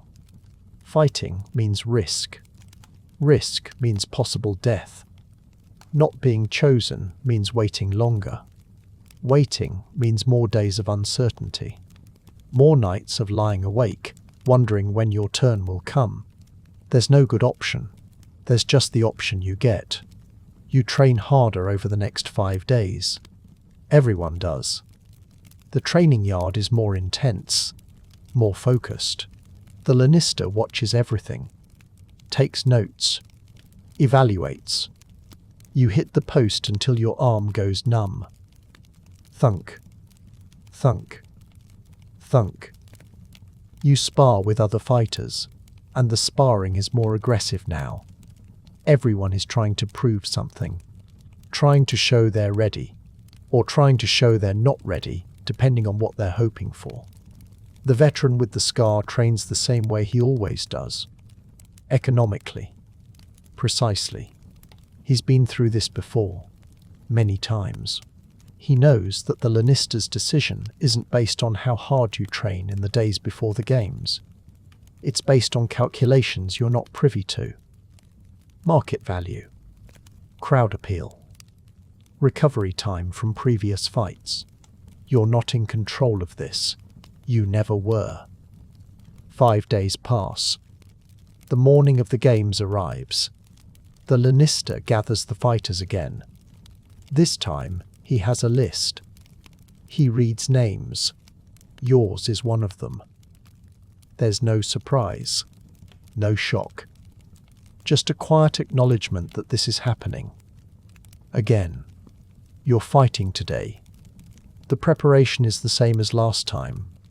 The medicus examines you, checks your wounds, all healed now, checks your body, declares you fit. The guards bring your equipment, the real equipment, metal sword, shield, helmet, greaves. You put it on. The weight is familiar now, still heavy, but familiar. Your body knows how to carry it. The other fighters who were named are preparing too. Some of them are veterans, some are newer, like you. One of them is fighting for the first time. You can tell by the way he's breathing. Fast. Shallow. The way his hands shake slightly as he straps on his greaves. You remember that feeling. That first-time terror. You don't feel it now. You feel something else. Something quieter. Not calm exactly. Just ready. Your body knows what to do. Your mind is just along for the ride. The guards lead you toward the gate. The same gate as last time. The passage from the ludus to the arena. The sound of the crowd is already building. That roar. That constant, overwhelming roar. You walk through the tunnel. The light changes. The air changes. The smell of the arena sand and blood and thousands of people hits you. You step into the light. The crowd sees you. The roar intensifies. They're excited. They paid for this. They want blood. They want spectacle. They want to see men fight and possibly die for their entertainment. You're here to give them what they want. Your opponent enters from the other side. You don't recognize him. Different Ludus, different Lannister. Same situation. He's here for the same reason you are. Because someone owns him and decided he should fight today. The sponsor gives the signal. The fight begins. This time is different from the first time. Not because the mechanics are different. You still have a sword, he still has a sword, you're still trying to kill each other. But because you know what to expect. The fear is still there, but it's manageable. Background noise. Your body takes over the way the veteran said it would. You move. He moves. The dance begins. He's aggressive. Comes at you hard, trying to end it quickly. You deflect. Sidestep. Let him overextend. Your training kicks in. The thousands of repetitions. The muscle memory. You see an opening. You take it. Your blade connects. Not a killing blow. A cut on his arm. Blood flows. The crowd roars. He backs off. Reassesses. Comes at you again, more cautiously this time. The fight continues. Minutes pass. Or maybe just seconds. Time is strange in the arena. Elastic. You're aware of the crowd, but they're not the focus. The focus is the man in front of you. His movements. His patterns. His weaknesses. You find another opening. This one is better. Your blade cuts deep into his side. He stumbles. Falls to one knee. The crowd is screaming. The noise is deafening. He's down. Bleeding. Not dead, but close. He drops his sword. Raises his hand. The gesture of surrender. The crowd's reaction is mixed. Some want mercy. Some want death. The sponsor will decide. You wait. Sword ready. Breathing hard. Sweat and blood. His blood on your skin. The sponsor considers. Takes his time. Lets the crowd's reaction guide him. Finally, he gives the signal. Mercy. You lower your sword. Step back. The fight is over. Guards enter the arena. They help your opponent to his feet. Lead him away. He'll live. Today, you're led back through the gate, back into the tunnel, back toward the Ludus. The roar of the crowd fades behind you. You've survived again. You've won again. You've proven your value again. The Lannister will be pleased. The medicus will check you for injuries. You have a few minor cuts, nothing serious. You'll eat. You'll rest. You'll train. And eventually, your name will be called again. Because that's what happens now. That's the cycle. Fight, survive, wait, fight again. You're good at this. That's the problem. You're good at surviving. Which means they'll keep making you do it. Back in the Ludus, the other fighters who didn't fight today look at you differently. You're one of the ones who's fought twice now. Twice and survived. That puts you in a different category. Not quite a veteran, but no longer a novice. You clean the blood off your skin. Eat the meal they give you. Return to the barracks. The man who fought for the first time today is sitting on his bed, staring at nothing. He survived too. Barely.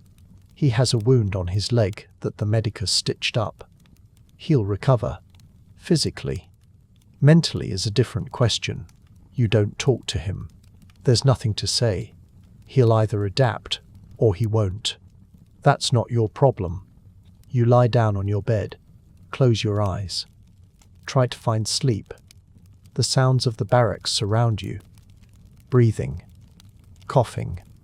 the occasional sob from someone who hasn't learned to cry silently yet. You drift, not quite asleep, not quite awake, somewhere in between. Tomorrow you'll train. You'll hit the post with the wooden sword. Thunk, thunk, thunk. You'll eat barley and beans. You'll rub oil into your skin. You'll wait. And eventually your name will be called again. That's your life now. That's all it is. The psychological cost of survival is something no one talks about, not because it's taboo, but because there's no vocabulary for it. You're alive. That's supposed to be enough. That's supposed to be the goal. But being alive in here isn't the same as living. It's existing. It's moving through days that have no meaning beyond the next fight, the next meal, the next night of not quite sleeping. You're a thing that fights. That's your purpose. That's your value. Everything else, your thoughts, your fears, your memories of a life before this, is irrelevant. Excess weight, baggage that doesn't help you survive, so you let it go, piece by piece, day by day. You become simpler, more focused, more efficient. You become what they need you to be. The ludus smells like oil and resignation. That's the best way to describe it. In the morning, when the sun is just starting to rise, there's a moment of almost peace. The air is cooler. The other fighters are still mostly asleep. The training yard is empty. You stand there sometimes, in that moment, just breathing, just existing, before the day starts, before the routine begins again. It's the closest thing to freedom you have. Then the sun rises higher. The guards start moving. The lanista appears. The day begins. Thunk, thunk, thunk. The sound of wooden swords hitting posts fills the courtyard. Another day, another training session, another step in the cycle. You're part of it now, fully, completely. There's no part of you that exists outside of this. The ludus is your world. The arena is your purpose. Survival is your only goal. And you're good at it. That's the tragedy, really. You're good at surviving, which means you'll keep doing it. Keep fighting. Keep winning. Keep proving your value. Until the day you don't. But that day isn't today. Today, you're training. Hitting a post. Thunk. Thunk. Thunk. The sun is hot. The sand is rough. Your arm is burning. And you keep going. Because that's what you do now. That's who you are. A gladiator in a ludus. Training. Waiting. Fighting. Surviving. For as long as it lasts. The thing about time in the ludus is that it stops meaning anything. Days blur into weeks, weeks into months, maybe years. You're not sure anymore. There's no calendar on the wall. No one marks the passage of seasons, except by whether the training yard is hot or slightly less hot, whether the rain turns the sand to mud, or whether you're choking on dust. You've fought more times now. You've lost count. 5, 7, 10. The fights themselves are memorable in the moment. The specific opponent, the specific wound, the specific roar of the crowd. But afterward they compress into a single experience. The arena. The sand. The weight of the sword. The moment of impact. The walk back through the gate. Repeat. Your body is a map of these experiences. Scars on your shoulder, your ribs, your thigh. The medicus has stitched you back together so many times that you recognize the particular way he ties off the thread. You've become familiar with the smell of his salves, the sting of whatever herb mixture he uses to prevent infection, the way he mutters to himself in Greek when a wound is deeper than he'd like. You're still valuable, still profitable. The Lannister is pleased with your record. You win more than you lose, which is the only metric that matters. You're not the best fighter in the Ludus. There are veterans who've been doing this for a decade, men whose bodies are more scar tissue than skin. But you're reliable, consistent. You don't make stupid mistakes. You've become competent at something you never wanted to do. The other fighters have changed too. Some of the men who were here when you arrived are gone now. Not all of them dead. Some were freed. Their contracts bought out, or their time served. Some were sold to other Ludus owners. Some just disappeared one day, and no one asks questions because questions don't change anything. New fighters arrive to replace them. You watch them go through the same process you went through.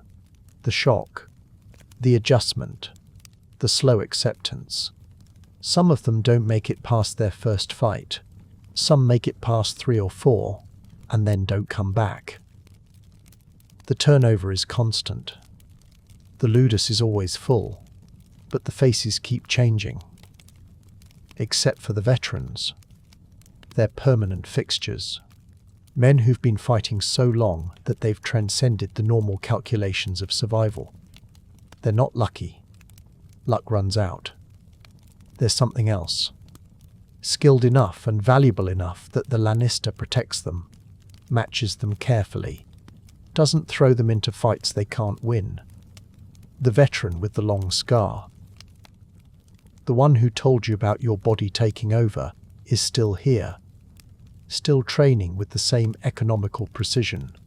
Still eating the same meals. Still sleeping in the same barracks. He's been doing this for 12 years. You know this because one of the other fighters mentioned it once. 12 years of training and fighting and waiting and surviving. You look at him sometimes and wonder if that's your future. 12 years. 15. 20. However long your body holds out. However long you can keep winning. It's not an inspiring thought.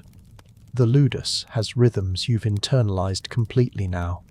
You wake before dawn because your body has learned that's when the day starts. You eat because the food is there and your body needs it. You train because that's what happens after eating.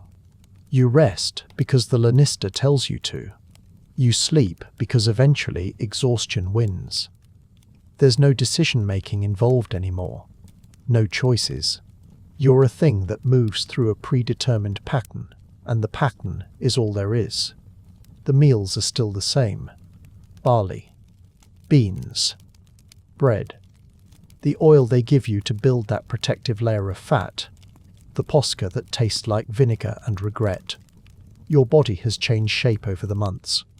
More bulk, more weight. You're heavier than you've ever been. But it's not the kind of weight that feels like strength. It's the kind of weight that feels like being fattened for market. Which is exactly what it is. The Lannister walks through the dining area sometimes during meals.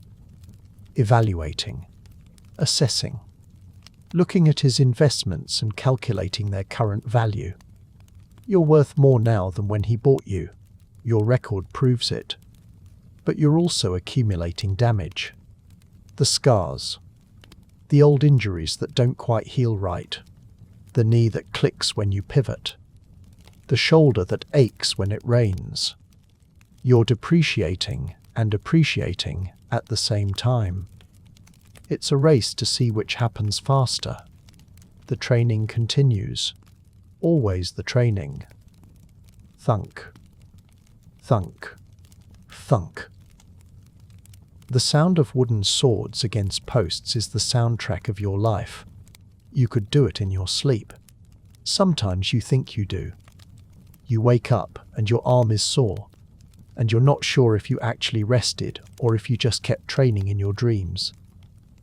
The sparring sessions are more intense now. You're matched against better fighters. The Lannister is pushing you, testing your limits, seeing how far he can take you before you break. It's not cruelty, it's business.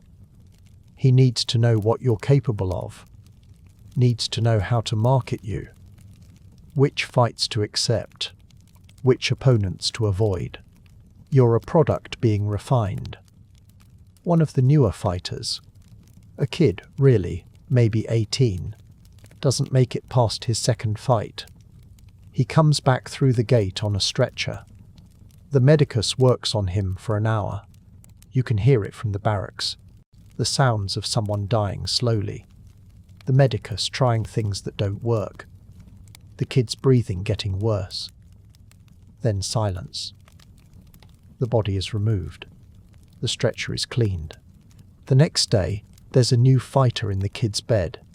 The ludus doesn't pause for grief. There's no funeral. No moment of silence. Just the continuation of routine. You didn't know the kid's name. You never asked. It seemed like unnecessary information. The barracks at night are still the same. Too many bodies in too small a space. The sounds of men breathing, coughing, shifting in their sleep. The smell of sweat and oil and unwashed bodies. You're used to it now. It doesn't bother you the way it did at first. You've adapted. Your sense of smell has recalibrated. This is normal now. Sometimes you lie there and try to remember what normal used to be. Before the ludus. Before the arena. But those memories are distant. Faded. Like something that happened to someone else. Your life before this feels fictional. A story you heard once but can't quite recall the details of. This is your life. The ludus. The training. The fighting. The waiting. The waiting is the worst part. Not the fighting. You've made peace with the fighting. It's just a thing that happens. A task to complete. But the waiting, the days and weeks between fights when you're just existing, training for something that might happen tomorrow, or might happen next month, living in a constant state of anticipation that never quite resolves. You hear the crowd sometimes, when other ludus fighters are in the arena, that distant roar. It's become background noise, like the sound of the city beyond the walls, like the guards' footsteps, like the thunk of wooden swords, just another sound in the collection of sounds that make up your world. You don't react to it anymore. Don't stop training to listen. Don't wonder who's fighting or how it's going. It's not your concern. Your concern is the post in front of you, the wooden sword in your hand. The next repetition. Thunk. Thunk. Thunk. The Lannister announces games more frequently now. Or maybe he always did and you're just more aware of it. There are always games. Always sponsors looking for entertainment. Always crowds wanting blood. The machine never stops. It just keeps processing fighters. Feeding them into the arena. Spitting out the survivors. You're called to fight again. And again. And again. The specifics blur together. Different opponents. Different wounds. Same sand. Same crowd. Same walk through the gate. You're winning.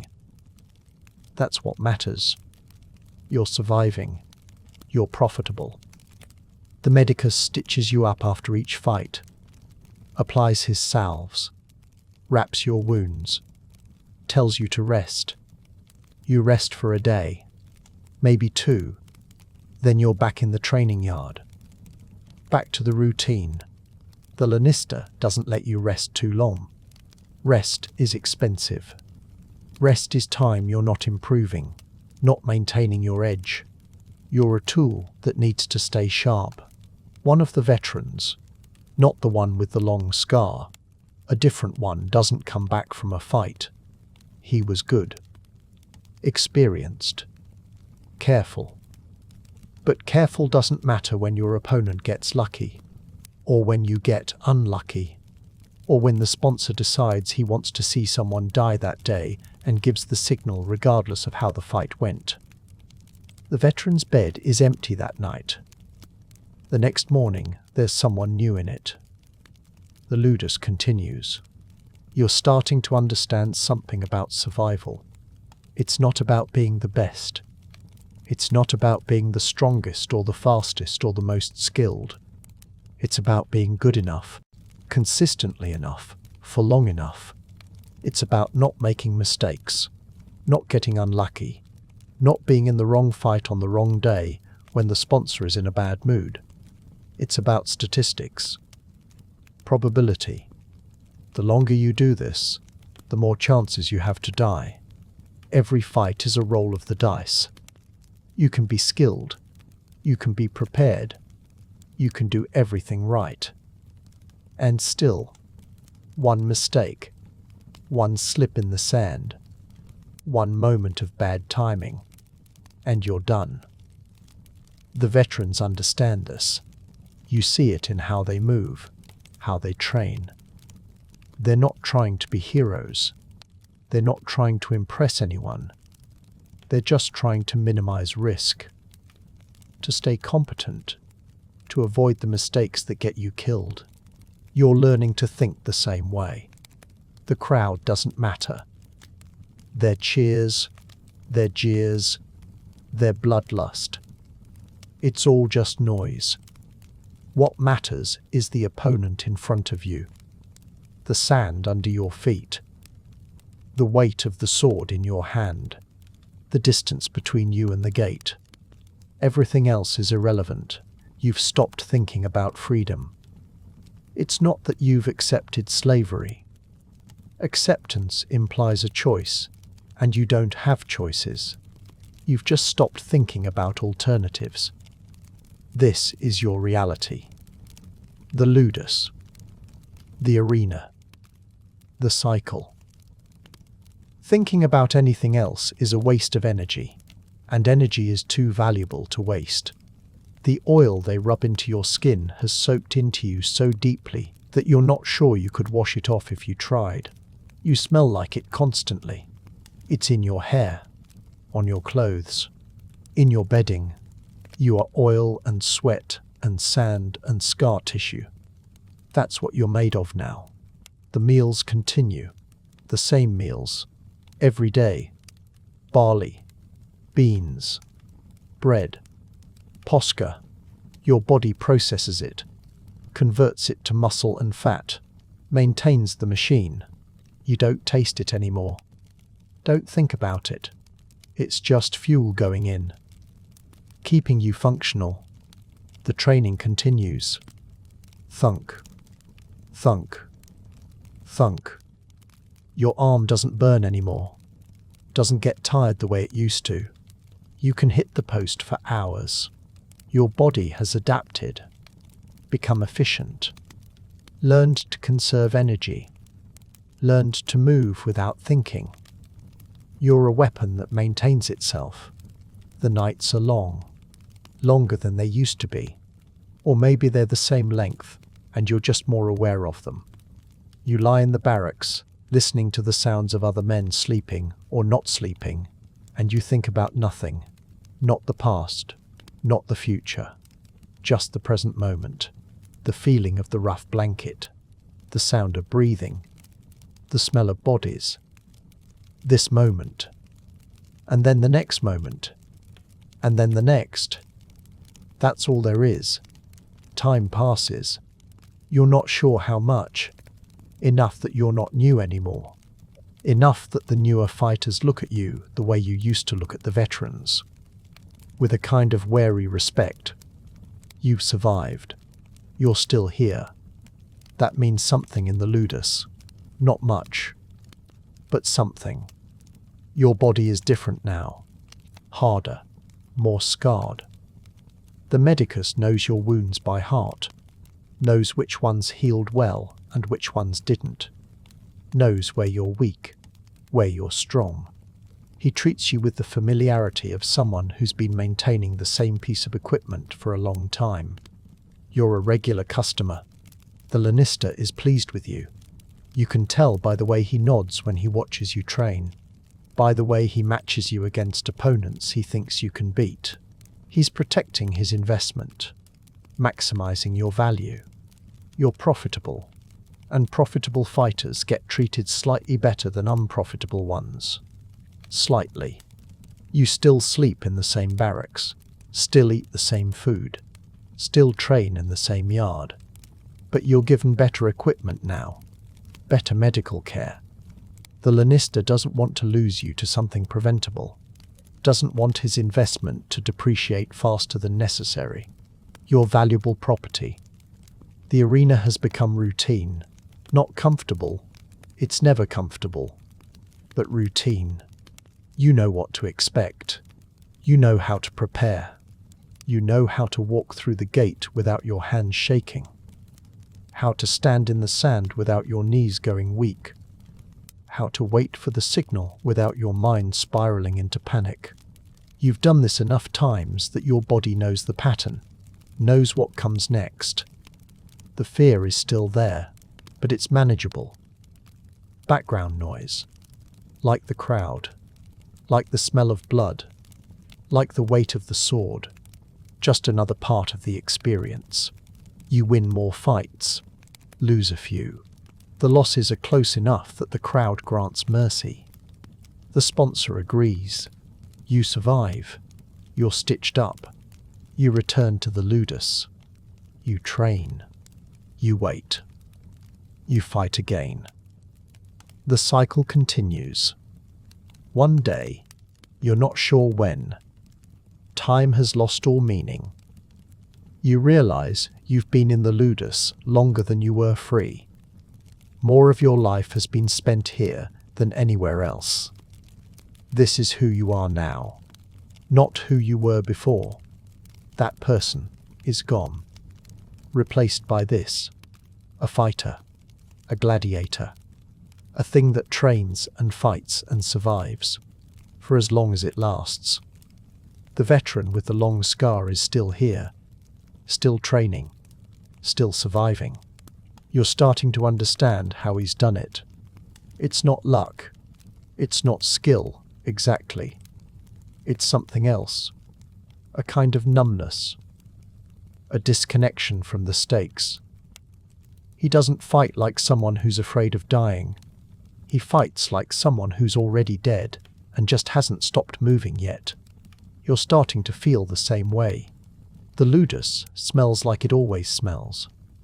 Oil and sweat and resignation. The training yard sounds like it always sounds. Thunk, thunk, thunk. The barracks feel like they always feel. Cramped, stale, suffocating. Nothing changes. Everything continues. You're lying in your bed one night, listening to the familiar sounds. The breathing, the coughing, the occasional sob from someone who hasn't learned to cry silently yet. The guards walking past. The distant sounds of the city beyond the walls. Your body is tired. Your mind is tired. You're tired in a way that sleep doesn't fix. A deep, permanent exhaustion that's become part of who you are. You close your eyes. The sounds continue. The breathing. The shifting. The night stretching out ahead of you. Tomorrow, you'll wake up. You'll eat. You'll train. Thunk. Funk. Funk. You'll wait. Maybe your name will be called.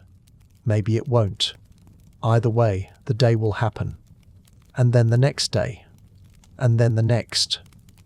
The ludus continues. The cycle continues. You continue. For as long as it lasts, your breathing slows, deepens.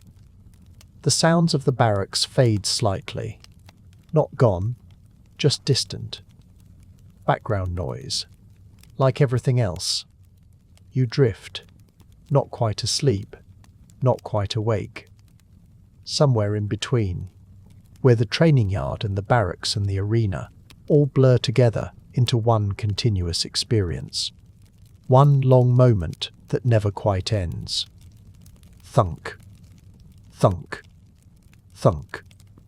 The sound is in your head now. Or maybe it's real. Maybe someone is training in the dark. Maybe you're dreaming. Maybe it doesn't matter. Your body is heavy, sinking into the narrow bed, into the routine, into the cycle. This is your life. This is all it is. Training, waiting, fighting, surviving. For as long as it lasts, the breathing around you continues. The night continues. The ludus continues. And you drift deeper, into sleep, into the familiar darkness, into the space where nothing is required of you except to exist, to breathe, to wait for morning, when you'll wake up and do it all again. Thunk, thunk, thunk. The sound fades. Or maybe you fade. It's hard to tell the difference anymore. You're a gladiator in a ludus. That's who you are. That's all you are. And for now, for tonight, that's enough. The darkness is complete. The sounds are distant. Your breathing is slow and steady. You're asleep. Or close enough to it that the difference doesn't matter. The ludus continues without you. The night continues. The cycle continues. And you rest. Finally. Deeply. In the only peace you're allowed. Until morning comes and it starts again.